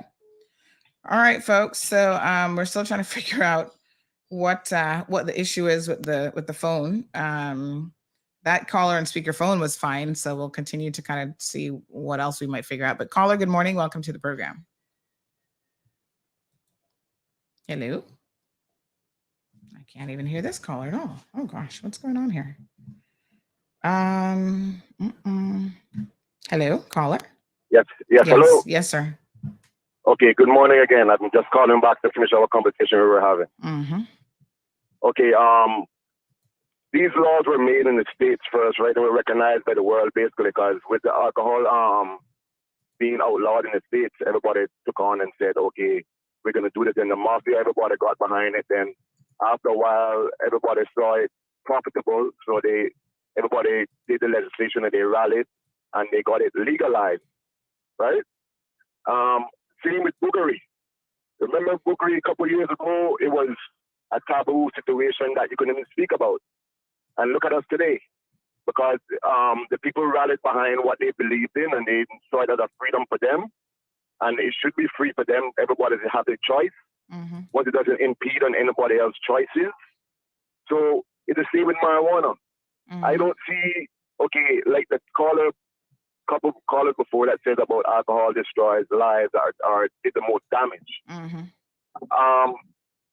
The statistic is there. Alcohol has destroyed many families. Many families. Many of wise men alcohol has duped and fooled. Marijuana, yes, people get in trouble for marijuana because they smoke it because it's illegal. Nothing else. They don't smoke and go robbing. Never smoke and go kill anybody. Never did none of that. You have it illegal and it's a natural plant. It's a natural plant and they smoke it. It's an additive. The reason why this thing is illegal in here is because of certain Christian beliefs. It's evil. Alcohol here, which is the greater evil, so evil and evil is the same thing. It's nothing different. So I believe the people should have the choice to go and make the decisions that you want to make with your body when it comes to certain things. It's not like cigarettes where I tell you in every pack, I'm going to hurt you. It's dangerous to your health. Every pack of cigarettes has it on it. In the States now, they have to put these pictures on it to show you what it's going to do to you. But people still buy it, and it's still legal. Alcohol, I'd rather somebody drive me high than they drive me drunk. 100%. Because I have been in that situation already. And drunk driving is impaired, really impaired driving. I've been drunk before and I've seen quadruples. When I used to smoke, it never happened to me. Never, ever. So it's a big difference. So when you class alcoholism and marijuana together, they're not in the same class. They aren't. They really aren't. They're two different things. Two different highs, as they would say then. One is intoxication. You can't be intoxicated on marijuana. And then the next thing, marijuana is addictive. The reason for that is the science in it. You take cocaine, 3 days, it comes into your system, so you have that quick withdrawal syndrome. Alcohol is 24 hours as a child, you get that withdrawal syndrome. Marijuana, 6 weeks, it's put in the back system. So your withdrawal from that is way less. So your addiction to that is way less. It's all a mind thing. But as you said correctly, smoking marijuana or smoking anything is not good for your health. It's not good for your lung. All right, caller. Leave us there. I'm not even talking about medicinal purposes, but I'm not saying smoking anything is not good for you. Yeah. Eating fried food, barbecues is not good for you. Milk, as we find out today, ain't good for us either. But we still do it. But I just wanted to put Thank you that so. in the list and see what we're saying. Yeah, thank you so much. Appreciate it. All right, my dear. Thanks. Appreciate it. Yes, thank you too. All right. So couple bits of feedback. The one thing I want to say is when people say that marijuana is not addictive, that's actually not a true statement either. In fact, recent data suggests that 30% of those who use marijuana have what they call marijuana use disorder. And so that's where people, especially when they start at a younger age. So I agree with that caller. Everybody ultimately has a choice of how they want to live their lives. And if you want to spend your life smoking it away with marijuana or even crack cocaine, that is a matter for you. If you were not hurting other people in the community, I could probably not be too concerned about it. Although addictions hurt families. And this is, one of the conversations that we don't always want to have. But people who begin using marijuana before the age of 18 are 4 to 7 times more likely to develop a quote unquote marijuana use disorder than adults. And again, my focus is on young people, who are the ones, by the way, who are more likely to use marijuana than anybody else. So we have to continue this conversation in another day, but we need to always speak, I think, from a factual position. What has the research shown? What has the research demonstrated? Because we do have a guest who's going to be joining us here shortly. So I have a couple of people who are weighing in on what's going on with the phone. So this person says to me that it's an Android update that recently came through. It's not much that you can do about it, and that they're having the same issue. Somebody else said, go back to iPhone. So folks, the reason why I'm actually trying to use the Android phone is because the iPhone, I cannot hardwire to this board. So I'm doing my best to see if there's anything we can do about this issue. Of course, we can't do anything about an update if that's really what is causing it. This person says that robotic sounds just like a quantization mismatch from my days at C&W. I believe the phone you're receiving the calls on has a problem. It's the phone. And I keep hearing you say Android, switch back to iPhone. So yes, definitely. It is. Yeah. So somebody's suggesting maybe it's not an echoing and it's not feedback. This is like a robotic sound on the phone that's actually happening. So people are making all sorts of suggestions on how to go back to the board. So the board has a USB-C connection, and so no amount of twinkling with an iPhone will allow me to connect it, unfortunately. They removed that port when they redesigned the board. They got rid of some things. And the one thing that they did was got rid of the port that allowed me to connect an iPhone. And they're like, oh, just use Bluetooth. I'm like, what the rest? So we prefer to have it hardwired because receiving calls are a lot easier when you can just click on it, receive the call, as opposed to, because again, another iPhone quirk, like I said earlier, is when I receive a call on the iPhone via Bluetooth, I have to manually, for every single call, tell it, go to Bluetooth, which is beyond frustrating. If it was automatically, if there's a way to automatically send an iPhone call to Bluetooth, an incoming call, that would be fine. But that iPhone has a lot of like little things, which might be security features, but are really, really frustrating. So El Rey wants to know how the people are calling in. They're all calling in via landline so far. So I wonder if somebody could try calling on WhatsApp 936-2626. Let's see if we can figure this out together. So yeah, call me on WhatsApp and let's see if that makes a difference. Because this is how you figure things out, folks. I know sometimes it can be tedious, but you know, you have to kind of, it's a process of elimination. Like you do this and do that. But at least one other person has said that they're experiencing the same issue on an Android phone, and it's because of a recent update. And they said been having the issue ever since the last update. What a mess. Ay. Well, we can only hope that they haven't pushed to another update if that's the issue. Is this person calling? No, this is a regular landline. Call me on WhatsApp. Hello. Good morning, caller. Oh, I haven't installed WhatsApp on this phone yet, I think. That would be a slight problem. I haven't even had time to do that. But the weird thing is, you sound good initially, and then it deteriorates. I was trying to call you, Sandy, to see if I was coming in clear. You are. You need me to call you on WhatsApp. Yeah, but I haven't even had time to set up WhatsApp on this phone yet, to be honest. But it is a very unusual situation because you sound good, or the person sounds good initially, and then all of a sudden something happens in the process. So yeah. I don't know. Okay, well, being you have me on, let me voice my 2 cents this morning. I am so upset and disgusted with these drivers. Listen, they complain about traffic Sunday, but half of the time, it's people down in their phone. When you pass them, you can see them on their phone. It's a big gap between the vehicles, and I have a dash thing where I usually put my phone on hand free, but most of the time these people have their phone in their hand and they're on the phone when a big gap holding up the traffic, and you finally get ahead of them to cross them. You see them, you can see them in the car on their phone. So half of the time when the traffic is held up, it is these people on the phone.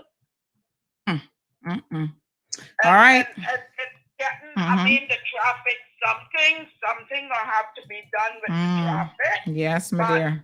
But it's outrageous. Trust me. I don't know. I feel it for the people from the Eastern District. I honestly feel it for them. Yes, absolutely. Thank you, caller. All right, Sandra. Have a good day. You too. All right. So as an interim fix, what I'm just doing is when the problem starts, I'm just switching y'all to speakerphone for now. But hopefully we can figure out what's going on. But yeah, someone says it's actually related to an update. So I don't know. So yeah, I mean, folks, we know that there's certain things that impair your driving capabilities. You need to be paying attention when you're on the road. There's no reason for you to be on your phone because you don't need to be using up data. Because we're now on radio, Bobo 89.1. So just put the station on the radio and put the phone down. All right. So listen, we're going to switch gears a little bit. We've got a special guest in the studio this morning, Dr. Michael Snipes. He's been on the program before. We want to thank him for coming back.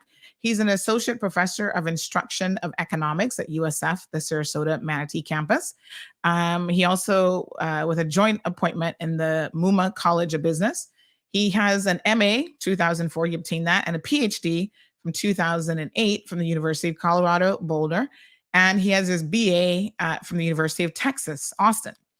So Dr. Snipes has taught at the Eastern New Mexico University for several years, and his current area of research interest is tourism and its effects on the economy. We can talk about him about that too. He's conducted research on family dynamics and the links between macroeconomic fluctuations and suicide. So Dr. Snipes has a very, very interesting set of credentials and background. We'd like to take this opportunity to invite him to the program. Good morning, Dr. Snipes. How are you? Good morning. How are you doing? Very well. We like the floral shirt today. It looks very islandy in a way. Thank you. Yes, it's appropriate for Florida as well. Yes, beautiful. So how have you been? I've been well. Been pretty busy. My semester wrapped up a couple days ago, so okay. Been working with the media a lot. Enjoy the holiday season now a little bit. Definitely. Absolutely. Wonderful. So, of course, big shout out to Kevin Watler, who booked you to come on the program today. I know the last time you were on, we talked about a number of different economy related topics. And this time we want to talk a little bit about, here we are in the holiday season. People get very, very stressed out about their budget and spending and, all these sorts of things. Why do people feel such pressure during the holidays to overspend and to spend money that simply a lot of times they do not have? Yeah, well, you want to provide good memories. You want to provide good feelings for your family and for your friends. And so there's definitely going to be that pressure to do that. I also think that there's, kind of that keeping up with the Joneses kind of mentality, that if I see that, my neighbor was able to, give their children everything they wanted, but I was able to give only kind of half, then, there's kind of that feeling as well. So there's definitely more pressure to, I'd say kind of more of a emotional or social pressure to do well during the holidays. And that is one thing that, can definitely feed into kind of those budgetary pressures that you mentioned just a second ago. Yeah, keeping up with the Joneses. A lot of us, unfortunately, understand that sentiment all too well. So, we're hoping today that you can definitely give us some recommendations on how not to get into that mindset. When you talk about creating memories, though, many years ago, I was reading something and it said something to the fact that instead of like giving people presents to create memories, you do things with people. You maybe take a holiday, you travel, you do, and there's options of doing things that can be relatively inexpensive to create that sort of experience as opposed to it being connected to like an actual gift, right? So is that perhaps one of the recommendations that you would put out there about how to create these meaningful memories around the holidays?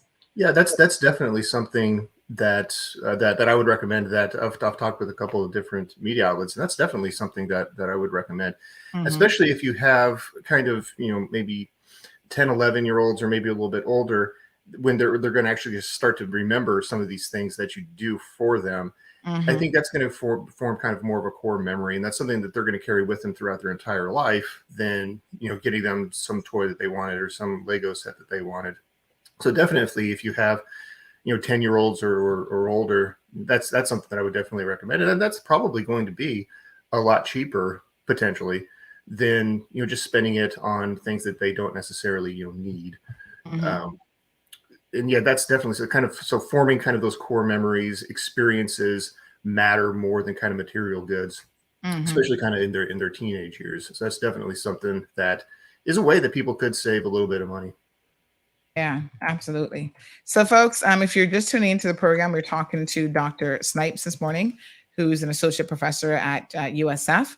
And he's trying to give us some really salient advice on how not to financially stress yourself out over the holidays. Of course, we all feel like our kids need the latest gadgets, which can be super expensive.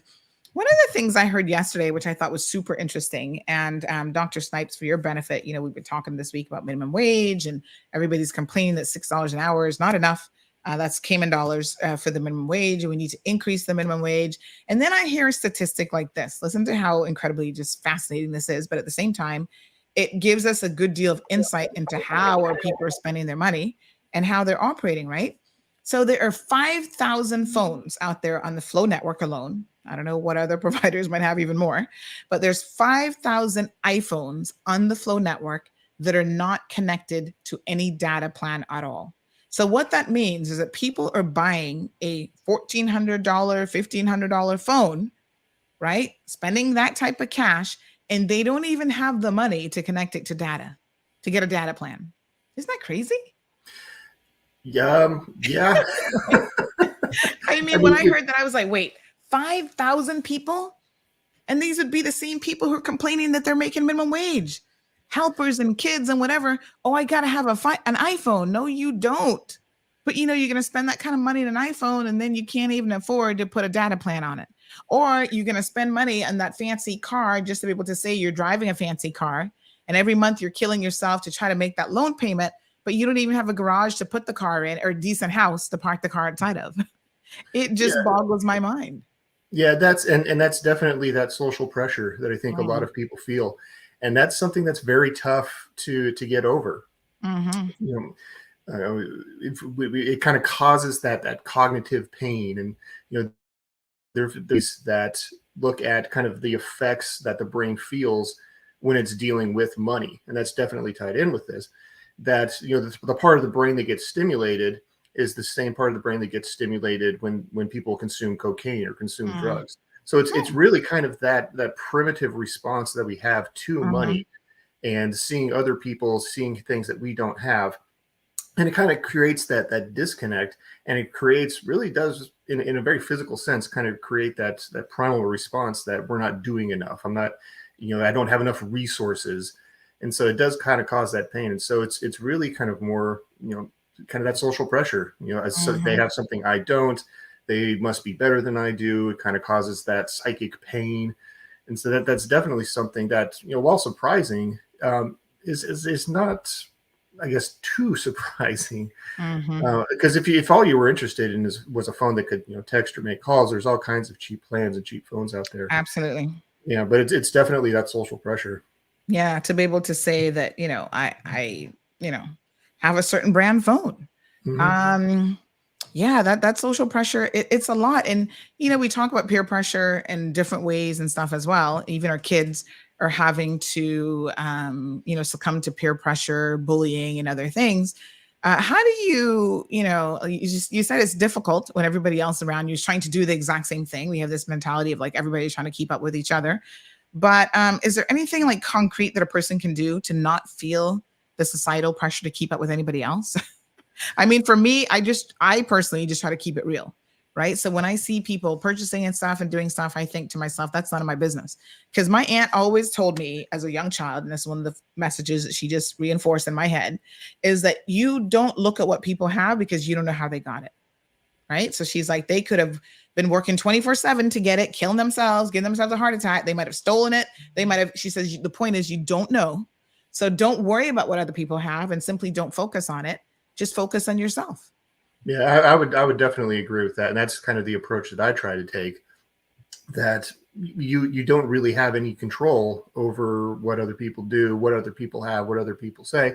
So really kind of the best that you can do is just kind of focus on kind of what you can control. And whether that's, what you're spending your money on for presents or not spending your money on for presents, focusing on experiences with your family, with your core group, with your friends. That I think that's definitely one thing that an approach that's something that people could take during the holiday seasons to kind of maybe avoid some of those negative feelings and also save some money at the same time.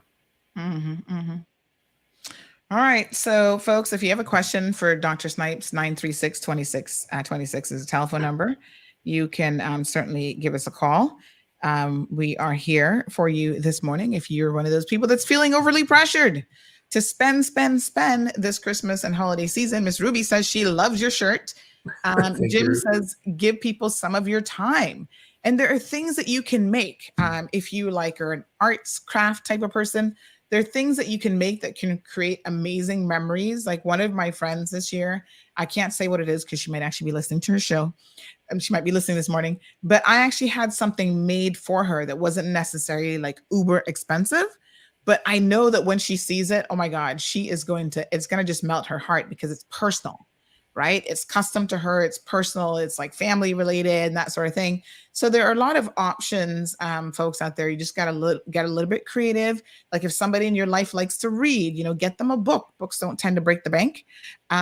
You know, there's a lot of options available. I love Jim's suggestion of giving people your time. So, you know, your grandma doesn't need a new iPhone. Believe me, she doesn't know how to use 99% of the features. You know, go and just sit down with grandma, spend an afternoon with grandma, maybe cook grandma a little meal. There's a lot of creative things that you can do, because the truth of the matter is, Dr. Snipes, is that after the holiday seasons, like we go into it with a high. Everybody's excited now. We get these big, beautiful Christmas trees. We want to fill the Christmas tree, you know, with presents underneath. And then coming out of that, we are all depressed coming into the new year because we've got tons of bills that we have to pay. We do have a caller who's joining the program. Good morning, caller. Good morning, Sandra, and to Morning. your guest panel. Yes, thank you. The topic this morning is very how should I say it now? Educational, learning, and one of the pinpoints, and it's going to be very short. I think what people need to realize and need to grab the grips and grasp of is need and want. Yes. You know, it's like they say, if you're going to do shopping, don't go shopping on an empty stomach. Just you buy things, you pick up things that it happens to them more than once. You go to the supermarket and then, but you end up with instead of a hand card, you're pulling a trolley. Yes, it's true. You know, and just like you said with the cell phone, you're gonna go and you're gonna pick up the latest gadgets, and you don't have no minutes. You're gonna beg somebody to, you know, give me a car. You have the latest phone.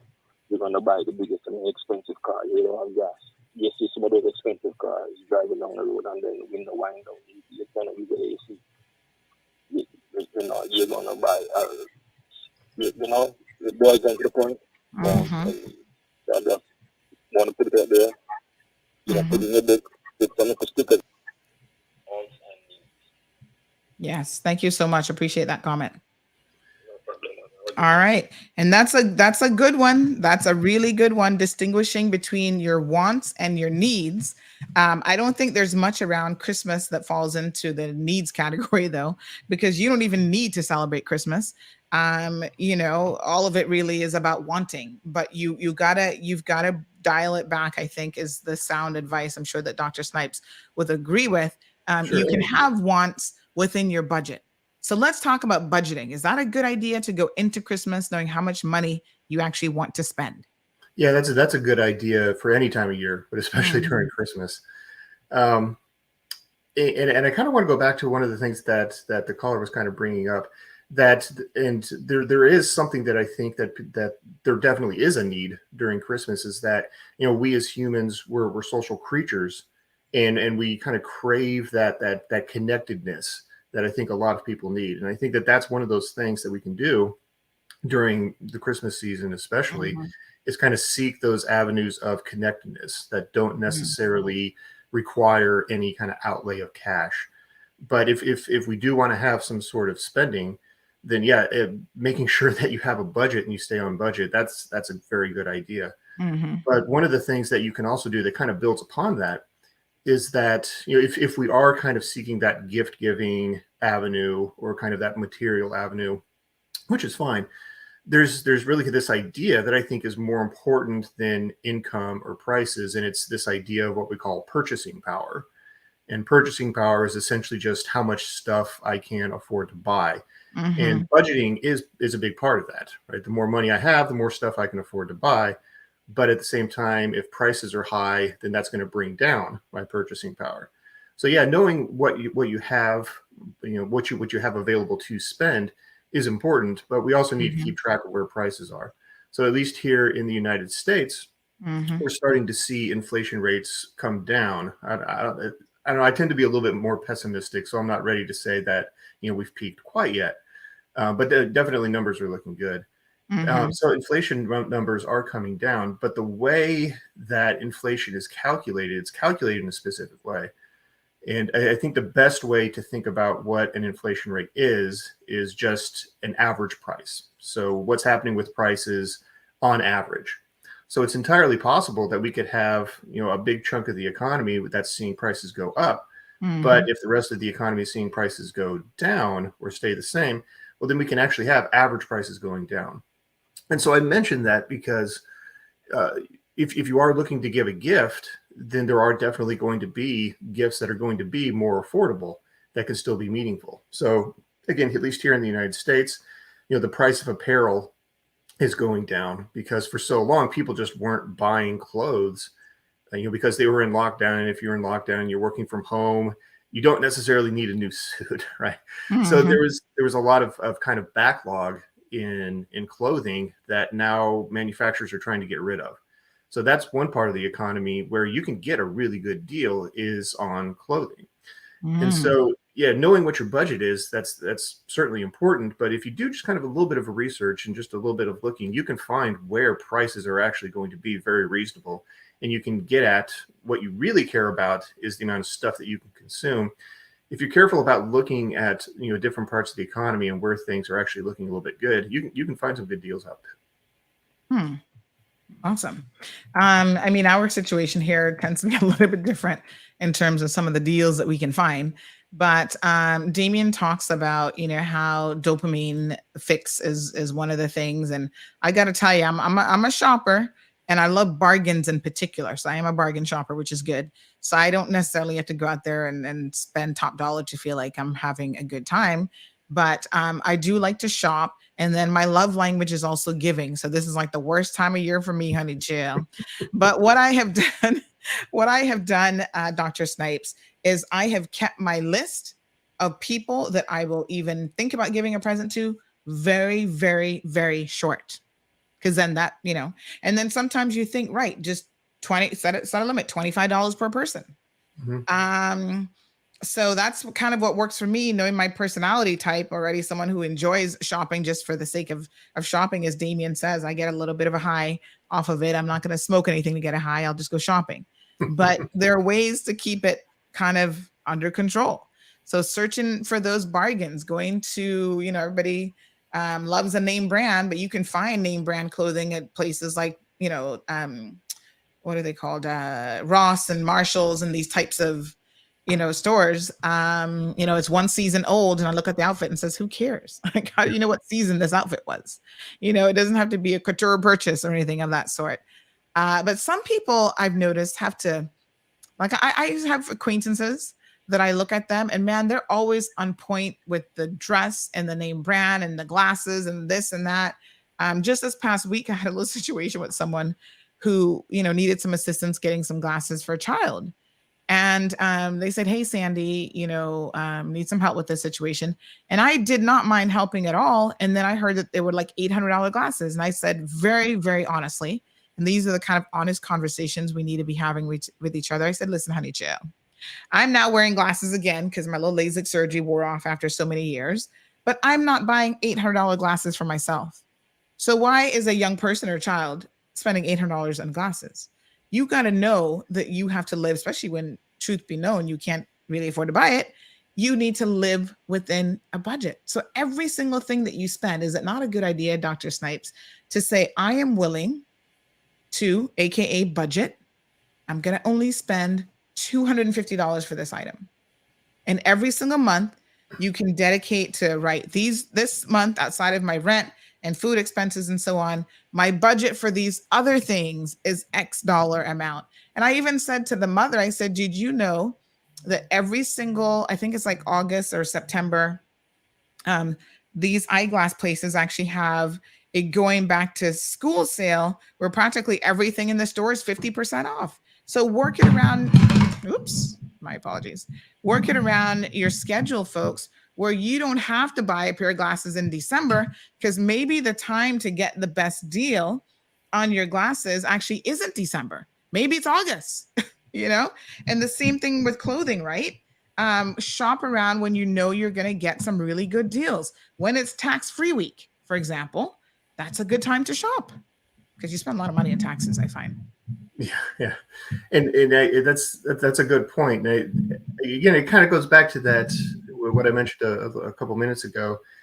that there's been a lot of studies in kind of an area that kind of is a bit of an overlap between like psychology and economics called behavioral economics, which really kind of looks at how people really make decisions. So one of the things that, most kind of traditional economics assumes is that, people are almost robotic in the way that they treat money and robotic in the way that they, treat the economy and interact with people. But there's been kind of this rise in economics and behavioral economics saying that no, I mean, people are driven by, or could be potentially be driven by emotion. And that's one of the things that a lot of kind of traditional economic models tend to ignore. And again, it just kind of referencing that study that found that, kind of the part of the brain that gets stimulated when it comes to money, when it comes to, because that's another way that we can view, that somebody has these designer glasses or their new iPhone or something like that. We can view that as a form of competition in some sense. And so really what happens is, our lizard brain, kind of that uncontrollable, at least unconscious part of the brain gets stimulated by money, gets stimulated by these forms of competition, because we're not really necessarily competing for, food or shelter or sex anymore. It's really kind of these other forms of competition. And that does get stimulated in our brain, kind of that lizard part of our brain gets stimulated. And so that's part of what drives us to maybe spend more than we have is like you said, and like somebody noted, kind of that dopamine kick. It's very easy to get a hold of that and kind of be driven by that. So you've got to think about, and I'm glad that you mentioned this, because even with food, a lot of our memories and how we treat food really comes from like an emotional place, very, very deep seated. I mean, I'm someone who often, you guys hear me jokingly, but not so jokingly, confess to really loving food, because some of my best memories and celebrations and Thanksgiving and times with the family, it's all about, oh my God, and that turkey and ham dinner was so good, and that sweet potato pie was on point. So it's like you make memories surrounding certain things, and we make a lot of memories surrounding food and eating, with our families and so on. So I totally get and understand the emotional connection that we have to money. And, people who grew up very, very poor, the second they get a little bit of money, this is one of the things that we see. And when I read The Millionaire Next Door, it really opened my eyes a little bit more into how we fall into these traps, these emotional traps of how we see money and how we will then treat money for the rest of our lives. And, educating yourselves, talking to an expert like Dr. Snipes, reading a book to kind of get you to tweak and to understand, wow, I don't have to overspend. I don't have to go out there and buy these big chains and all this stuff that is for what purpose? It's just to show to other people that now I have money in life because I grew up poor. And maybe when I was a kid, people bullied me and made fun of me because I didn't have these items. Now as an adult, because, you've made a couple of dollars, the first thing you do is try to show to those people, oh, look, I've arrived.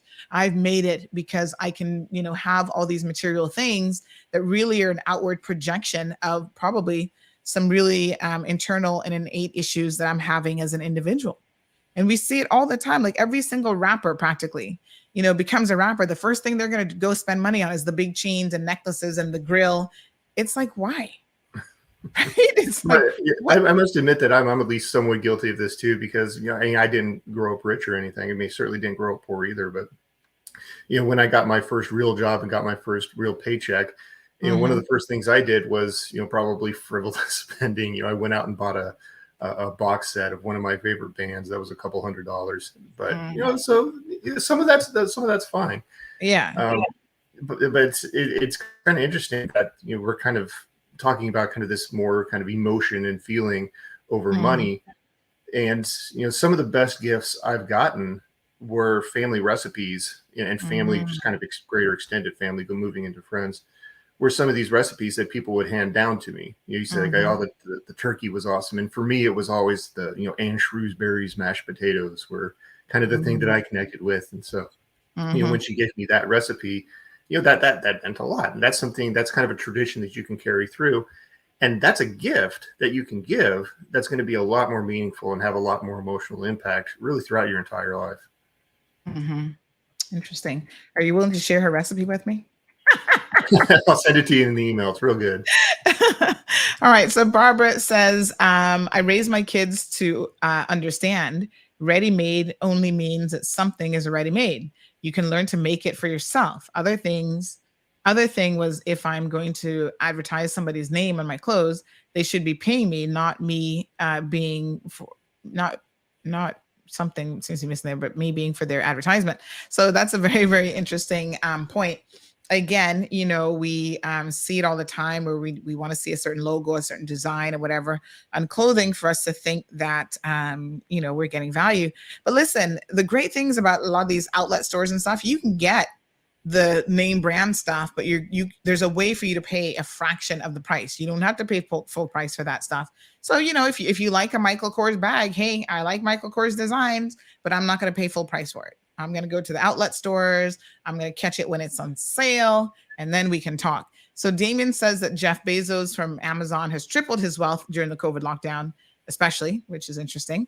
A lot of people are home with access to computer and the internet and nothing else to do, apparently. They were doing a lot of online shopping. And Amazon is addictive. Is there such a thing yet? Have anybody written a book on Amazon addictions? Because I feel like Amazon is very addictive. Well, there's studies that have looked at, you know, people can become addicted to, you know, video games. They can become addicted to the internet. So it wouldn't surprise me if people have looked specifically at Amazon. It wouldn't surprise me. I don't know off the top of my head, but no, absolutely. People can become addicted to the internet, to all these different things. Yeah, I just love scrolling and the way that they have the website designed. Where and they're very, they know what they're doing. Yeah, they design it in a very specific way. There are people who this is their job and their livelihood is to trigger those emotions, trigger those lizard brain reactions. And that's, they know what they're doing. Yep. And then it's so interesting that they see you purchase one thing and they're going to make recommendations. Ooh, you liked that item. You purchased that item. Here's something else you might like. And you're like, oh, yes. Yeah. You know, when you really don't need it. Yeah, that's a huge part of a branch of statistics called big data and analyzing big data. And as we become more and more and more online, that's something that's going to become more and more important to understand kind of how it works. Because, you know, you'll create a profile, a purchasing profile, and then they're going to compare it against millions of different users and say, who do you look most like? And if I look, you know, it may be that, you know, I buy a book and they recommend a shovel. Why did they recommend a shovel? Because they compared you against a million other people and saying your purchases look a lot like this person's purchases. They bought a shovel, so hey, you want a shovel? And I can pretty much guarantee that you'll go, you know, now that I think about it, I do need a shovel. So there's all kinds of data and all kinds of statistics and statistical methods out there that they know what to do. Right? They know how to set it up. They know how to get you to spend money. I mean, it's an entire branch of study. In you know, it could be marketing, it could be in statistics, it could be in any number of branches. I mean, this is what is taught is how to get people to spend more than they necessarily would. Wow, super interesting. And I've taught colleges of business. I've taught in schools of social science, and I've sat in on some of these classes, and this is what is taught is, you know, how can I get somebody to spend more than they maybe otherwise necessarily would. Yeah. And one of the things that Amazon does now is, you know how they have the Amazon Live where they use influencers and people that you trust to review products and talk about products. And it's kind of like, remember back in the day we had CVC? What was the shopping network called? CVS? CV? Yeah. Okay. Yeah.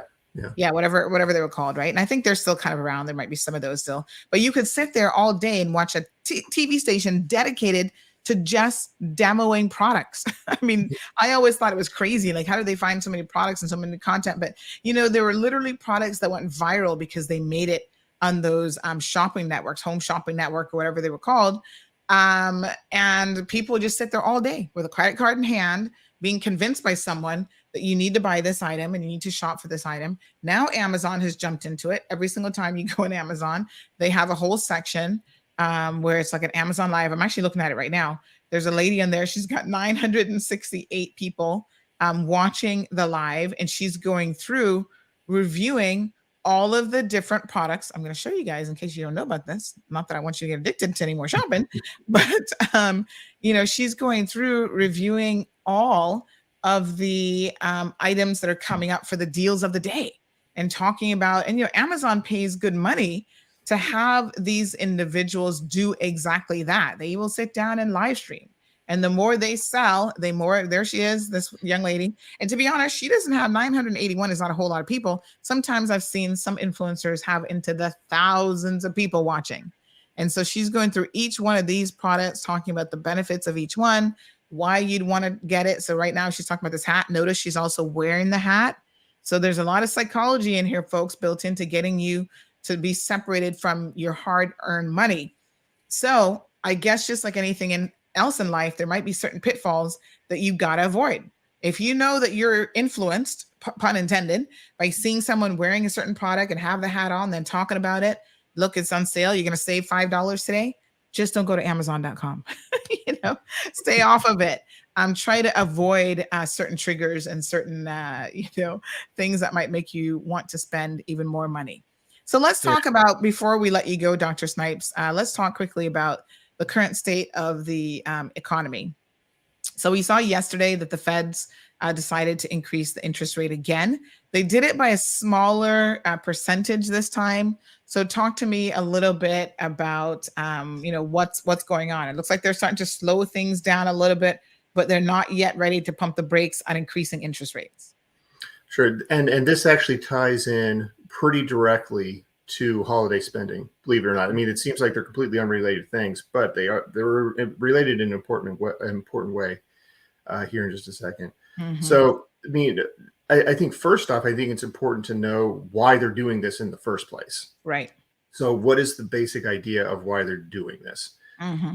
And kind of the 30-second version is, if I increase interest rates, then saving money becomes more attractive than spending money. Because if I put my money in the bank and I can earn 5% interest as opposed to 2% interest, not that those numbers are realistic, but if I can earn 5% interest over 2% interest, then saving that money becomes more attractive than spending the money.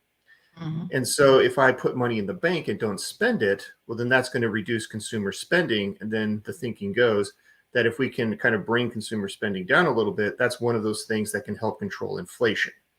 Mm-hmm. So that's kind of the basic strategy that they're using there to try and bring inflation rates. Where I live in the Tampa Bay area, we had inflation rates, I think they topped out at about like 9.5%, mm-hmm. which is really, really high for the United States. And we are starting to see some pretty positive reports coming out the past couple months when the government has released their statistics. The numbers have looked very good. And, especially in the labor market has essentially recovered to the point where we're back to pre-COVID levels and pre-COVID numbers, which is great. So 2023 is looking pretty good, at least for my region, and I would say for the country as a whole. But kind of going back to holiday spending, one of the things that we are seeing is again, if wages are kind of stagnant, but we still have prices going up, inflation is still a problem. That's going to eat into that idea again of purchasing power, just kind of the amount of stuff that I can afford to buy. That's going to eat into that. Well, one of the ways that you can kind of avoid that or kind of get around that is opening up lines of credit by borrowing. Okay. And that's one of those things that, if borrowing and lending of money, that's fine. But kind of the longer you carry it, the more expensive it becomes because you have to pay interest on it. And so one of the things that I think a lot of people may not necessarily think about, because this is something that, you may not pay off your credit card spending, your holiday spending, that may not get paid off for 3-4 months. Well, the thing is, when we have the Federal Reserve increasing interest rates, what that's going to do is that's going to eventually, it's a slow process, especially with interest rates, but eventually what's going to happen is all interest rates are going to go up. And that includes mortgages, car payments, that includes credit cards. So if you open up a new credit card account in order to try and keep up with holiday spending now, in 4 or 5 months, when it's time to pay back that debt that you acquired in November and December, Well, because of the Federal Reserve interest rate increases, it's going to be very likely that you're going to be paying more interest on that credit card debt that you have. So because the Federal Reserve is increasing interest rates, that's something that's going to flow into the rest of the economy and increase interest rates on all other kinds of debt. So any debt that you take out now is absolutely going to be more expensive in 5 or 6 months. And this could potentially spread to the entire world. I wouldn't necessarily think that it's going to be kind of a global issue, because there are things that governments can do to kind of bring interest rates back down. So this is really kind of something that would kind of be circulating, kind of stuck in the United States, right? Most likely. But the general idea applies regardless of where you are. You know, if interest rates go up, then any debt that's held becomes more expensive. And I don't think that that's something that people really kind of make that connection, that it seems so abstract. You know, oh, it's monetary policy, it's, you know, quantitative easing, it's all of these big buzzwords and economic jargon that gets thrown around. But it's really, you know, if interest rates go up, then all debt becomes more expensive. It becomes more expensive to hold debt. And that's something that people absolutely need to keep in mind, especially that it's very, very tempting to go out and take out a loan. It's very easy for most people to go out and take a loan. And if I can take out a loan now, then, hey, I get the consumption now, I get the spending now, I get that dopamine kick now. Well, in 4 or 5 months, when we have these ripple effects to the economy, what I signed up for at, you know, maybe 5% interest, now all of a sudden is 8% interest. Well, that 3% may not seem like very much, but 3% of $10,000 is a lot of money for people, for a lot of people. And that's something that is very tempting and easy to do. But you need to keep in mind that, you know, in 4 or 5 months, we're going to see interest rates for any kind of loan, any kind of debt go up. And that's something that people need to keep in mind now, because the decision is being made now, but you're going to pay the cost in 4 months. Right. And that's the same thing with credit cards, right? Let's talk about credit cards really briefly.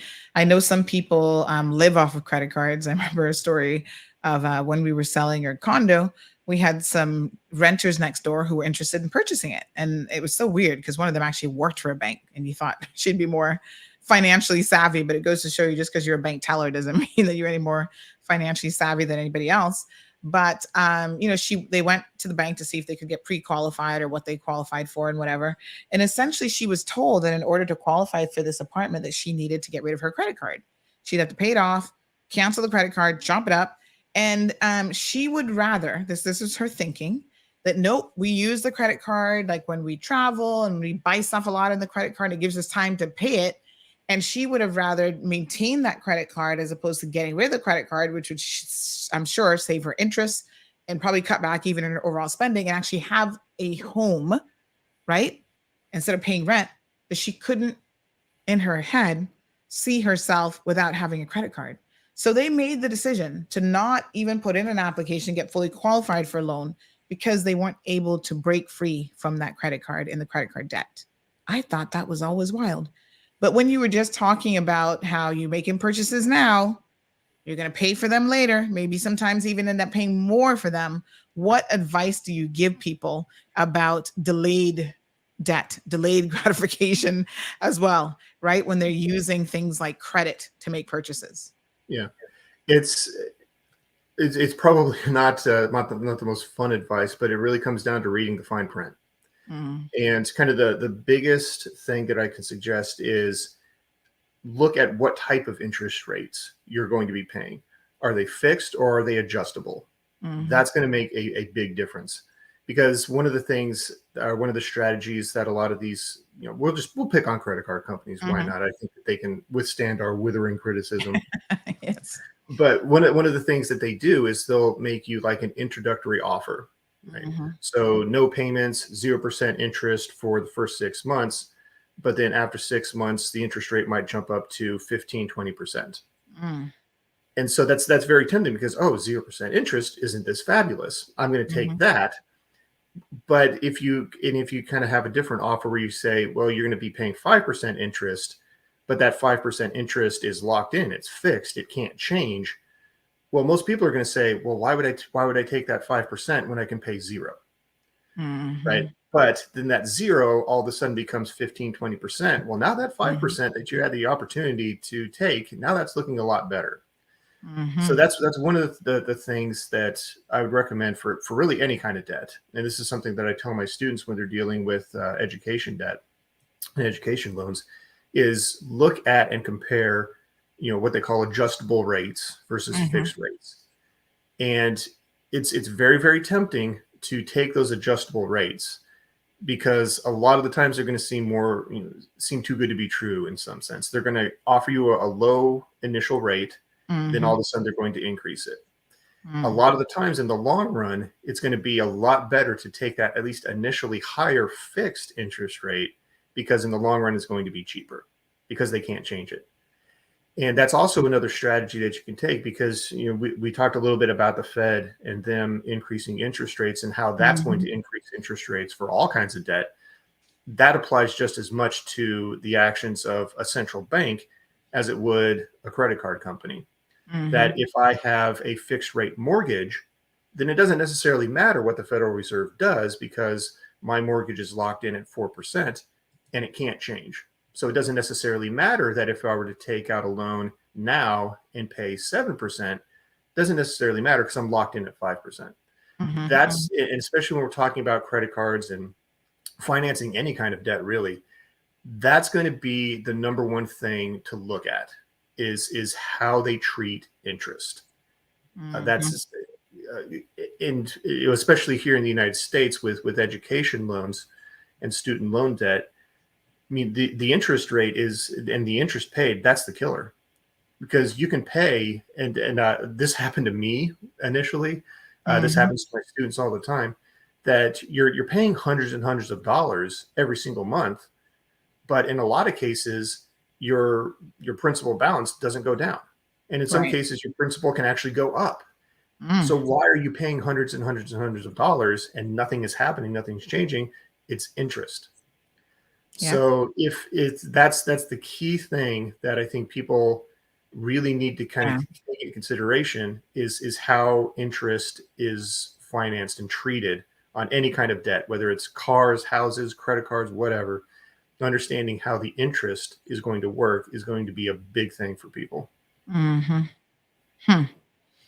Very, very interesting. And I think too that it's one of those things where, as someone myself who's made really poor decision with credit cards when I was younger, it kind of made me afraid as an adult to even have a credit card. But when you do get one, you recognize that, you know what, only spend what you can afford to pay back every single month. If you find that you're spending, you get a credit card, they're like, oh yeah, we'll give you 15, 20, 30, even $30,000. Like I see people excited, like, oh, my bank just gave me a credit card with this huge limit on it. And I think to myself, oh boy, that sounds like trouble, because if you can't afford to pay it off every single month, whatever you're using, you're paying a lot of really high interest rates unnecessarily.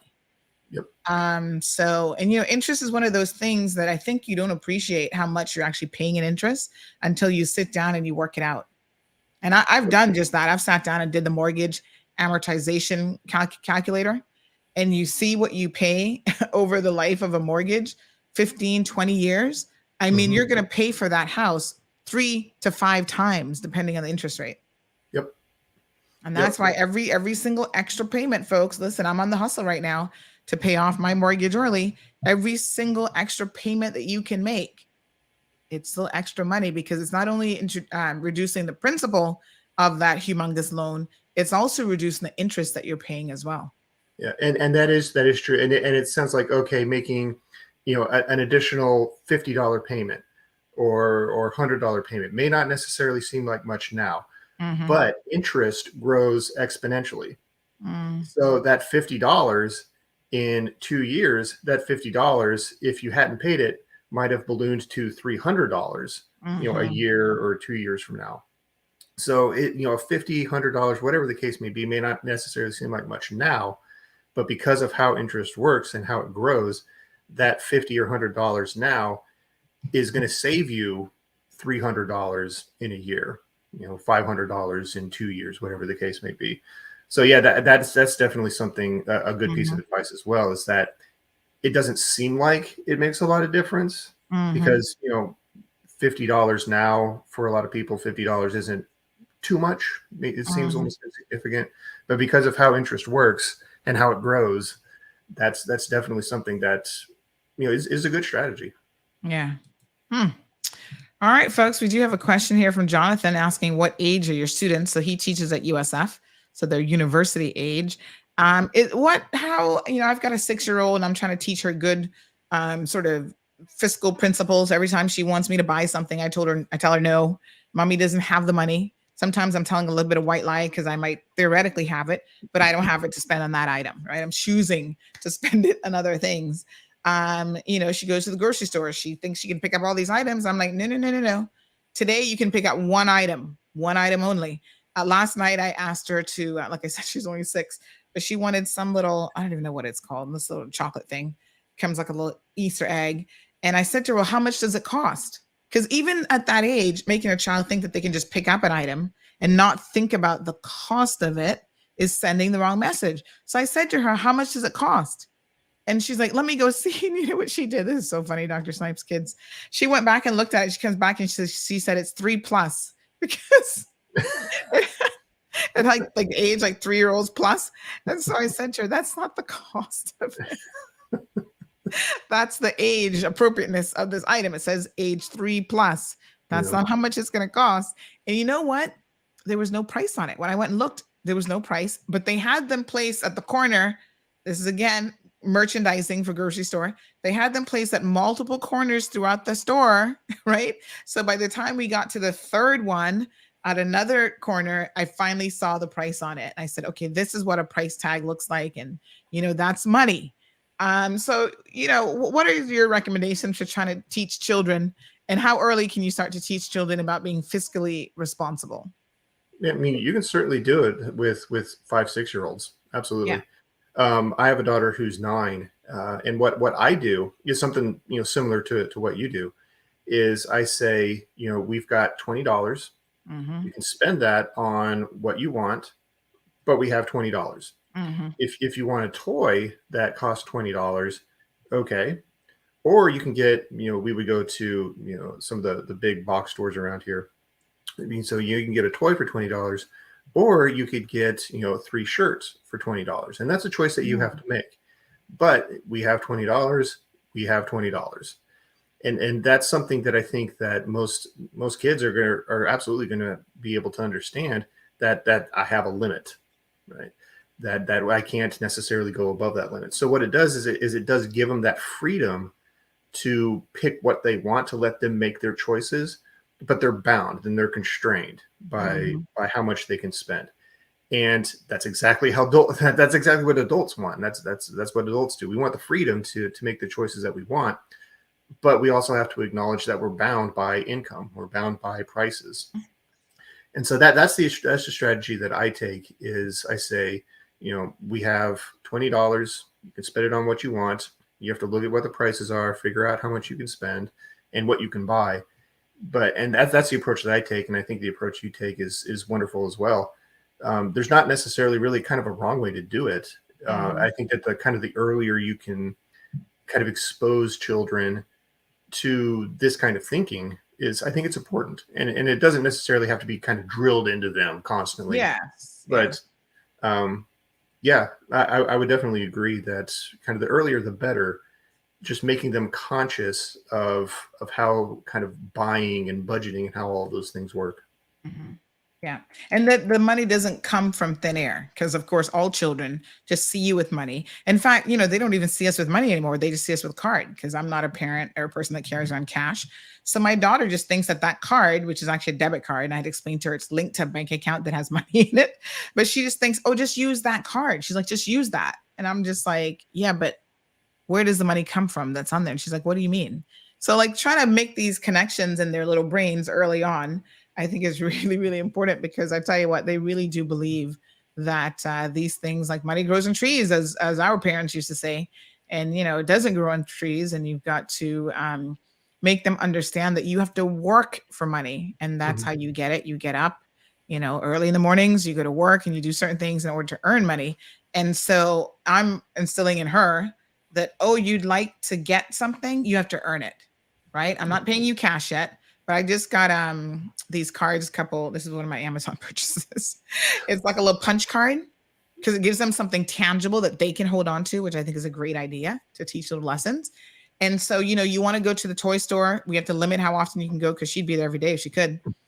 And we decide what it's going to be, what you're going to get, what the budget is.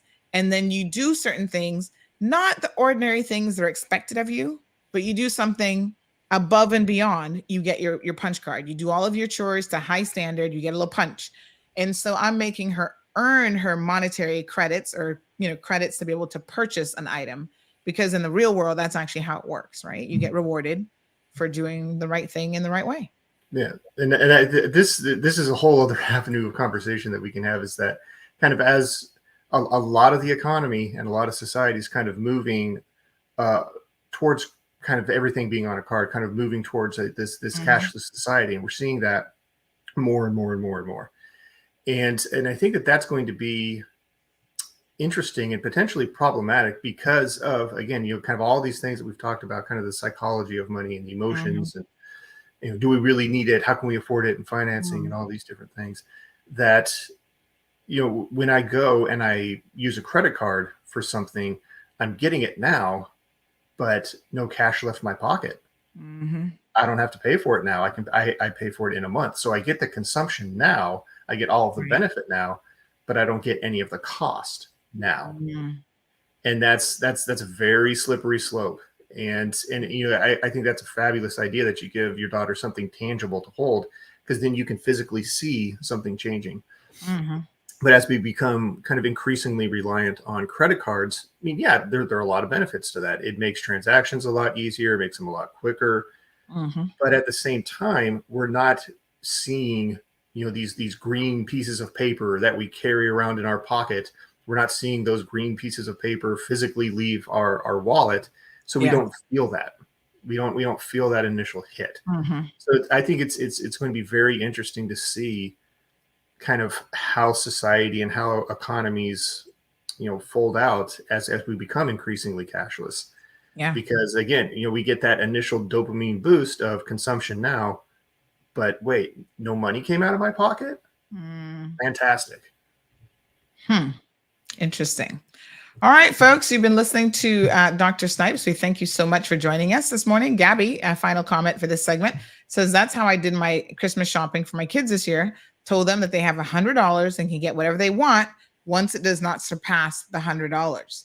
So good strategy there. And just as an aside, when we're talking about interest rates and so forth, it doesn't just impact us. It just doesn't impact the US. Even in the UK interest rates raised to the highest level in 14 years. So everyone is kind of in the same boat. The Bank of England has decided to raise the UK interest rates to their highest level for 14 years as it also battles to stem the soaring prices. It went from 3.5, it increased them to 3.5% from 3% recently, marking the 9th time in a row that it has hiked interest rates. So again, following pretty much the exact same pattern that the US has. And so what that's going to mean for a lot of us is higher mortgage payments for some homeowners and those with loans at a time when many people are struggling with the cost of living. Folks, talk to your banks. The one good advice I can give you is I've got a fixed interest rate from actually when the pandemic started. My folks over at CNB, they're good at that bank. If you want a good mortgage advisor, go talk to Andrew Williams and the whole team over there. Andrew said to me, we're giving people the option because this pandemic is, not something we've ever experienced before. People might be having job losses and we don't know what's coming. So we're giving the people, our customers, an option to lock in a fixed rate. Now they don't do long-term lock-in rates, but I think they do. I think it's either like 2 or 3 years or whatever. And we jumped on it. We're like, okay, let's lock it in because there was this uncertainty about what the future held because of COVID. The irony of it, nothing happened during COVID. There were no interest rates during COVID. It's when we started to come out of the pandemic that the feds were like, whoa, we got to start putting these measures in place. And literally the month that we, our 2 years was up and we said, oh, well, nothing's happened. Maybe we don't need this fixed interest rate anymore. The feds came a knocking and I ran back to the bank and said, I've changed my mind, lock it back in. So, there are definitely things that you can do And the sooner you get on it and lock it in, obviously, the better for you. Yep. Dr. Snipes, thank you. No, thank you very much for having me. It was a pleasure. I know you were going to say something. I could see you were thinking about saying something. Go right ahead. No, I was just going to totally agree with you and reinforce that. Keep an eye on interest. That's how that's something that a lot of people don't pay attention to. That's an easy way to get kind of bogged down. And a fixed rate that may seem higher at first is almost always going to be the better way to go, because exactly like you said, for the first 2 years, you're like, why am I locked into this higher interest rate? Well, once things open back up, just like you said, what happened? Back up go those interest rates. So yeah, fixed is almost always better than adjustable. Yeah. All right, folks. So there you've heard it from our expert this morning.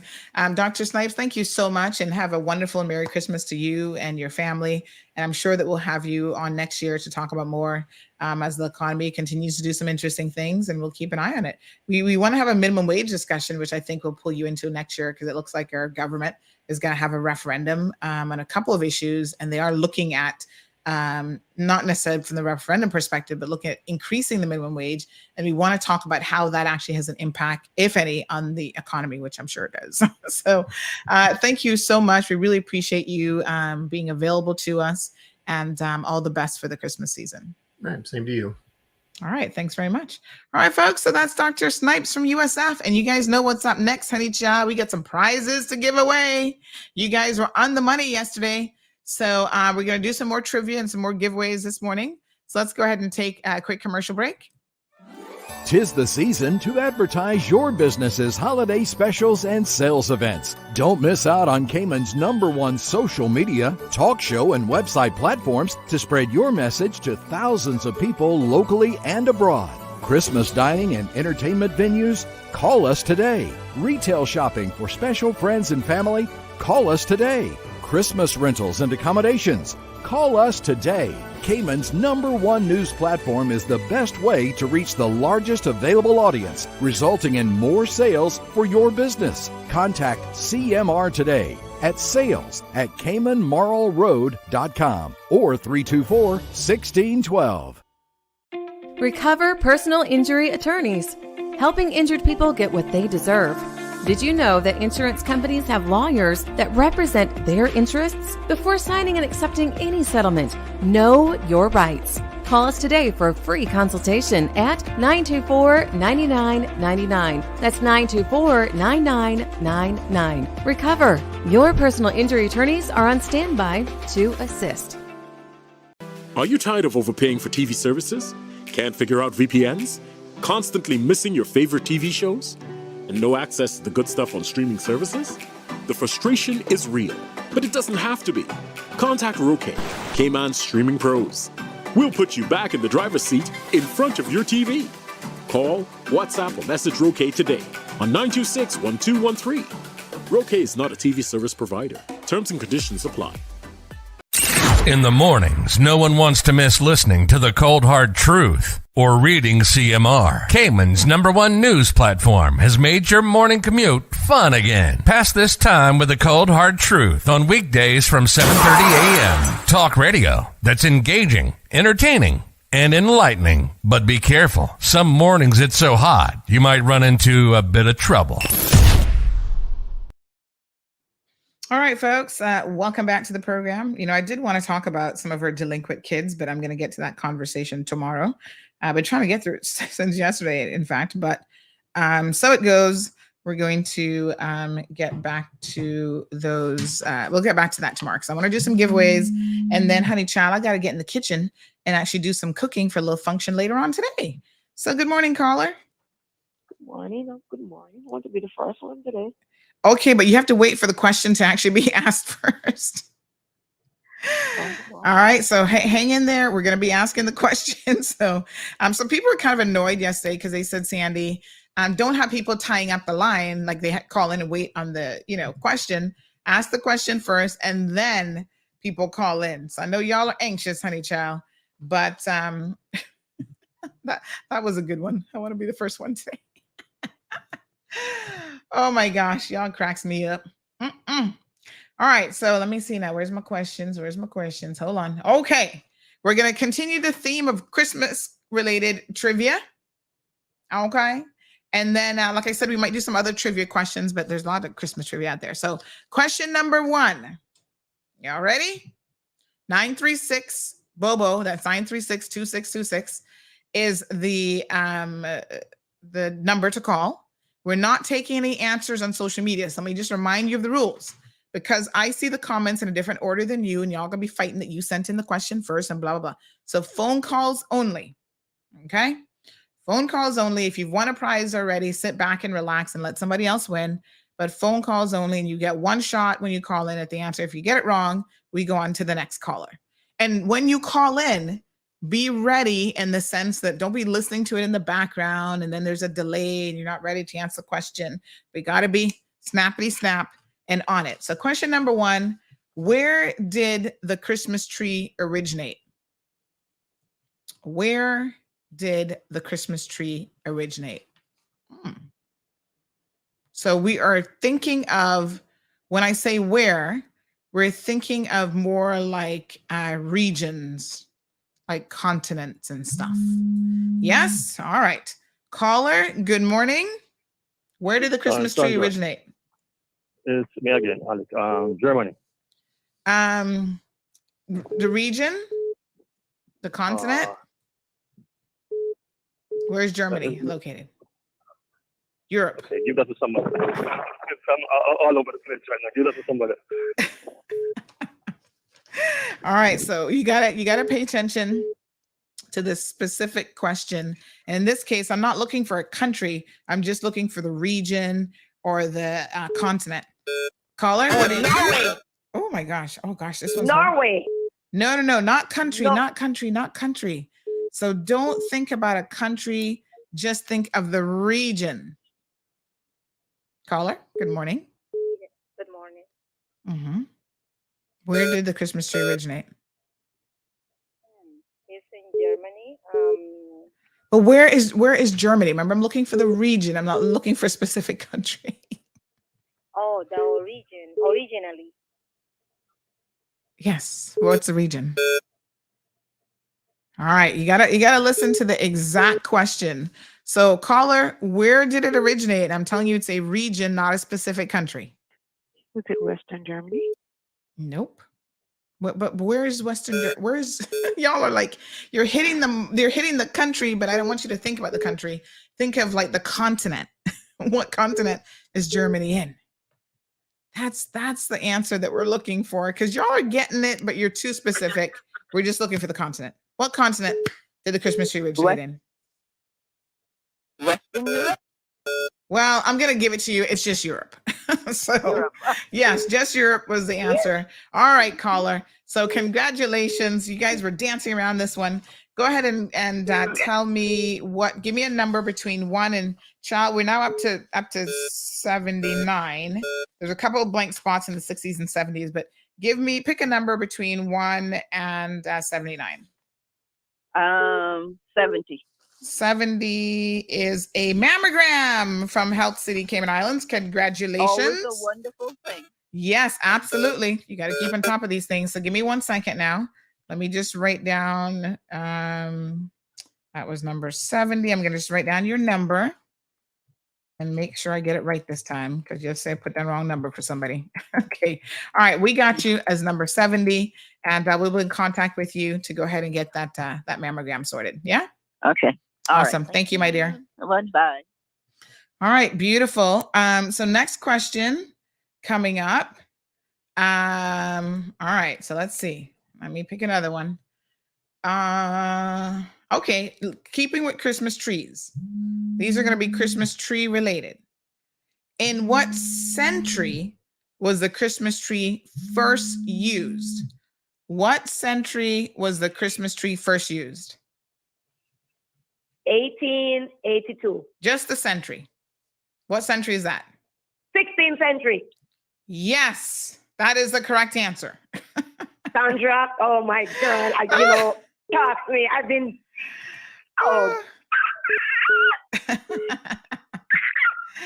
All right, caller. So give me a number between 1 and where are we at? 79. Pick any number you want that hasn't obviously been picked already, but I'll tell you if it's been picked already. Okay, number 11.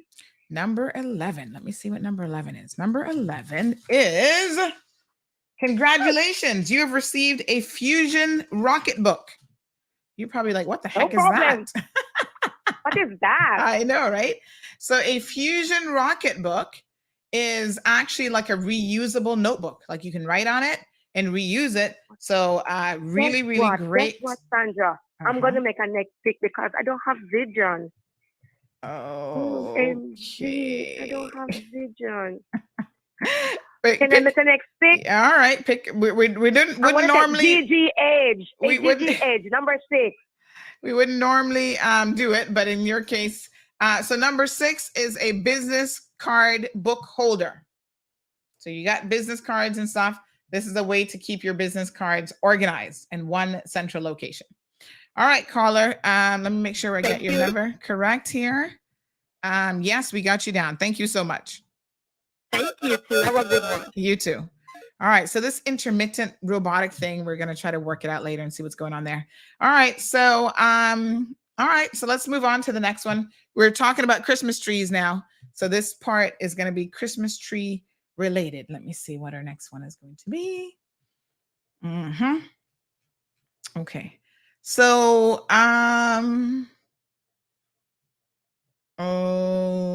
okay, this is a good one. What were the first artificial Christmas trees made from? What were the first artificial Christmas trees made from? 936 Bobo 936 2626 is the telephone number. This is an interesting answer, actually. I must tell you, I did not know this before this trivia question. So you learn something new every day. So what were the first Christmas trees actually made of? Ooh, the phone lines are silent. Good morning, caller. What were the first Christmas trees, artificial Christmas trees made of? Goose feathers. Yes. Congratulations. Goose feathers indeed. So isn't that interesting? I hadn't really thought about that, to be honest. But very good. Congratulations. Give me a number.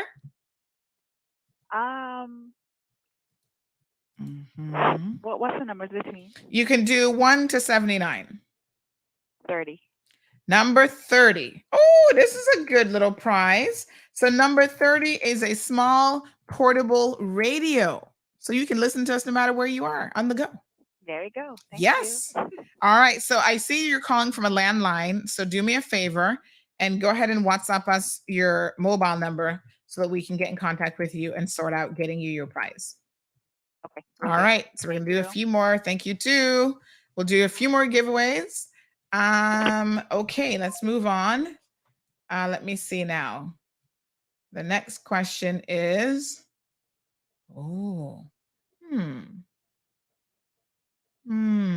okay, let's try it. What do most Europeans use for Christmas tree lights? It's a type of light, basically. What do most Europeans use for Christmas tree lights? This, again, was something that is brand new to me because I had no idea. I never thought about the fact that maybe they don't use the same things as the rest of us over in this part of the world. Europeans, what do you guys use for your Christmas tree lights? 936 Bobo is the telephone number. Jonathan is like, take that. You should have stuck with the first one. Jonathan is such a crazy person. All right, caller. Good morning. Welcome to the program. What's your guess? LED lights? No, I would have thought that too, but that's not it. All right. Good morning, caller. What is your guess? What do Europeans use? Incandescent bulbs? No. Okay, thank you. Oh man, it's tough. Good morning, caller. What are Europeans using to light their Christmas trees? Is it candles? Yes. Isn't that weird? They're using real candles. Easy. I think that is just so bizarre and so weird. Like, aren't they burning down Christmas trees? I guess so. That's why they have so many fires during Christmas time. I mean, I don't know. But if you're European, tell us what's the secret to not burn down the place with real candles. But yeah, they actually are using real candles apparently. All right, pick a number. Well, I'm going to go with number 11. You're going to go with the Fusion Rocket Book? Yes, I am. Nice. That's a great prize, actually. Some people might be confused about what that is, but it's actually a great prize. So I've got your number down. Thank you very much. Thank you. All right, my dear.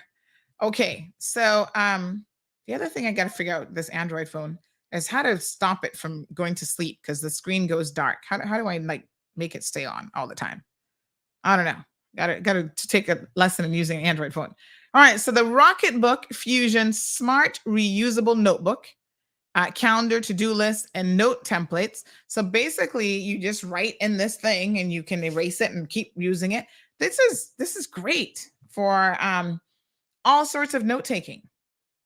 And then you can scan, you can send it to your smartphone, and everything. I like this because this is good for the planet. Right? You've got a monthly calendar on there. You've got 42 pages and 7 different styles that you can use. So you can do line pages. So like if you go somewhere, you got to take notes, you can use it as a line notebook and then you like transfer it to your phone. It has dotted grid, monthly calendars, weekly calendars, all sorts of stuff. So yeah, y'all get with it now. This is modern technology. These are what we call them, new fandangle times. So congratulations on that, caller. For being adventurous and, wanted to try something different. Okay, let's move on to our next question. Let me see here now. Okay, this is a good one. What is a tree with fake snow called? What is a tree with fake snow called?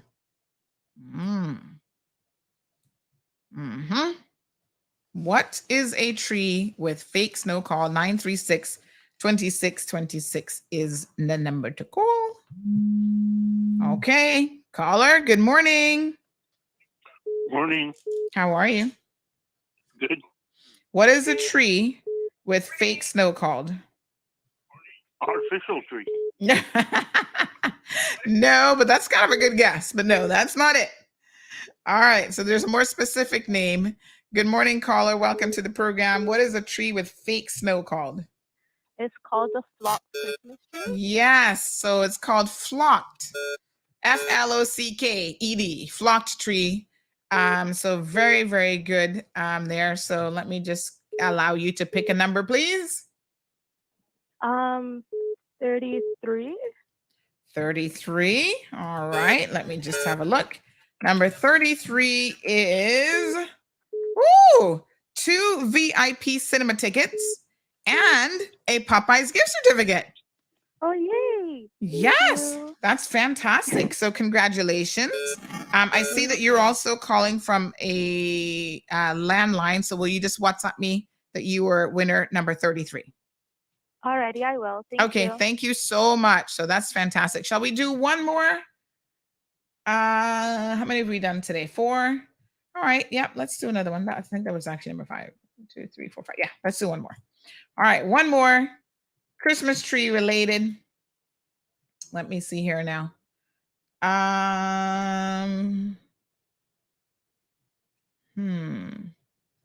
Okay. Let's pick this one.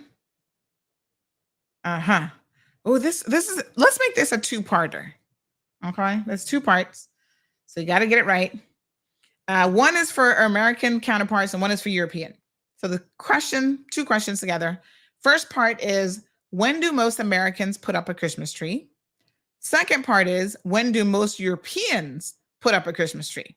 So you got to know it for both Americans and Europeans. When are they putting up their Christmas trees? 936 Bobo is the number.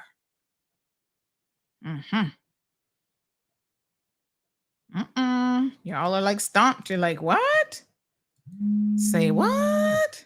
Hello, caller. Welcome to the program.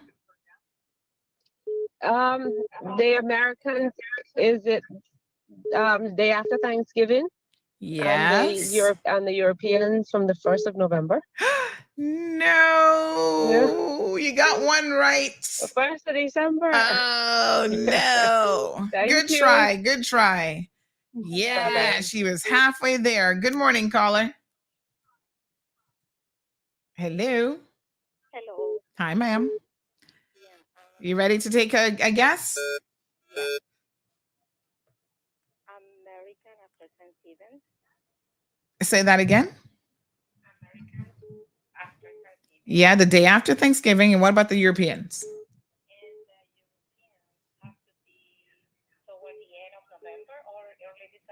Nope, that's not it. Woo, looks like the Europeans are stomping you all. I'm a bit surprised by this. Uh-oh. Let me see here now. All right, call back 936 Bobo. So y'all got half of the answer correct. Good morning, caller. Hello. Hi there. Yes, it is the after Thanksgiving for America and the end of November for Europeans. No, ma'am. The European one is getting y'all stomped a little bit, but thank you very much for trying. All right, let's go to the next caller. Caller, what is your guess on this one? So we got after Thanksgiving. So everybody's got that first part. When are Europeans putting it up? Uh-oh. I think she couldn't even, she's like, oh, I can't even guess. Morning, caller. Morning. For the Americans, the day after Thanksgiving. Yes. And for the Europeans, Christmas Eve. Yes. Finally, a winner. So Europeans is Christmas Eve. Okay. Yeah. Pick a number. Number 40. Number 40 is a planner. So like you're putting in your dates and stuff for the year. So you got a planner and some chocolates, some Andes chocolates. They're good, Joe. Nice. Thank you. Beautiful. So hold on one second. Let me take down your number before I forget. Hold on. Gotta make sure I'm writing these down, honey child. So we got you as number 40. And then your number. Very good. Beautiful. All right. Thank you. Congratulations. Thank you. All right, folks. So those are the prizes for today. Good job. Good job. Yeah, that one was kind of tough. Y'all were like confused about when Europeans are putting up their Christmas trees.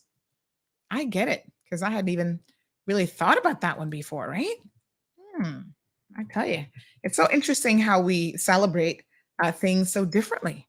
All right, so today is what? Thursday. We'll be back tomorrow, obviously, with even more prizes and giveaways. So let's just do a big shout out now, shall we, to all of our corporate sponsors who have assisted with some of the prizes. And there's still tons of really good prizes on this list. Everything's a great prize, trust me, because it's free, first of all. But there are tons of really good prizes. So big shout out to, we've got Penha, who has donated some $100 gift certificates. None of y'all not touching that one yet. We have CMR, of course, has donated tons of gifts. We've got Lavana's Kitchen, who's doing some gift certificates for us as well. We've got the DART organization has donated the VIP tickets, cinema tickets, as well as some gift certificates. We have Prodigy Jewelers, who has made some donations in here. So somewhere on this list, somebody's getting a Citizen watch and a coat of arms pendant. Hello, those are fantastic prizes. We also want to thank Cellular World, Dennis over there at Cellular World. He's donated a bunch of stuff. We got a wireless Bluetooth speaker. We've got a wireless headset. We have a tablet, a phone. There's a couple phones in here as well. So y'all got to keep guessing. So did I miss any of our sponsors? I think. Oh, we've got a security company that's also going to be donating a coin. So I got to get the proper name, by the way, of that security company. But yes, so thank you very, very much for everyone who has added to our list of giveaways and goodies. Waffle Monkeys, of course, is always on the list. Some good, yummy things from them. And Popeyes and Burger King also. So thank you for our corporate sponsors who've come on board. All right. Jonathan said, if there was no Google, you'd be waiting a lot longer on those answers. Well, honey child, that's okay. Miss Diane Russell says, I want to give a shout out to my husband, Philip, who's celebrating his birthday from his wife, Trish. Okay, well, thank you very, very much. Oh, thank you, Olive. How could I forget that Health City has given us some amazing, yes, executive physicals, 5 of those, plus 5 mammograms. Thank you, Miss Olive. You're on the ball, child. I really, really appreciate it.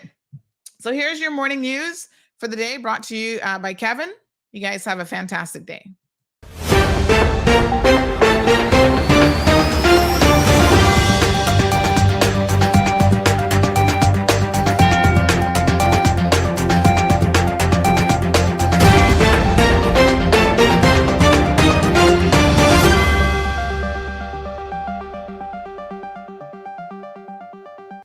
Hello, I'm Kevin Watler, and this is your CMR Daily Buzz. Here's a summary of some of Cayman's latest headlines. Those in Cayman could pay more for lettuce this holiday season as the price is expected to soar, not only due to inflation, but a devastating virus that is taking hold of crops and creating a massive loss of harvest for farmers in the United States. The Allen B. Levin NSU Broward Center of Innovation, an economic and education development engine in South Florida, has announced its first official Innovation Nation partnership with Cayman Enterprise City to establish the Cayman Islands Country Desk Initiative. Caymanian 20-year-old Jordan Crook set a new national swimming record as he made a strong showing at the second day of competition at the 2022 Short Course World Championships in Australia. Now for your CMR weather update, it's brought to you by WG Charters. Sunrise at 6:51, sunshine and clouds will be mixed when the temperatures at 83 degrees Fahrenheit and the humidity at 74% like the forecast calls for. It will feel like it's in the low 90s. Wind southeast at 10 to 15 miles per hour and the sun sets at 5:49. At nighttime, the temperature falls to the mid to high 70s. Looking forward, similar weather conditions are expected. If you would like to know more on any of these stories, visit CaymanMallRoad.com or follow Cayman Mall Road on Facebook, Instagram, LinkedIn, Twitter, and YouTube. That's it for now on the Daily Buzz. Thank you for joining me. Please stay safe and God bless.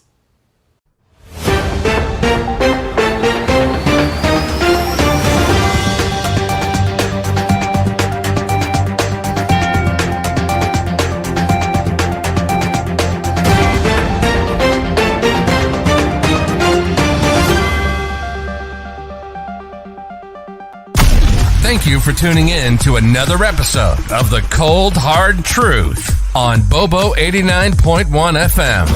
Cayman's #1 talk show is live weekdays from 7:30 a.m. Never miss an episode again. Watch anytime on CMR's Facebook and YouTube channels for the latest show episodes. Don't forget to follow us online on our social media channels and visit CaymanMarlRoad.com for all the latest news and community happenings.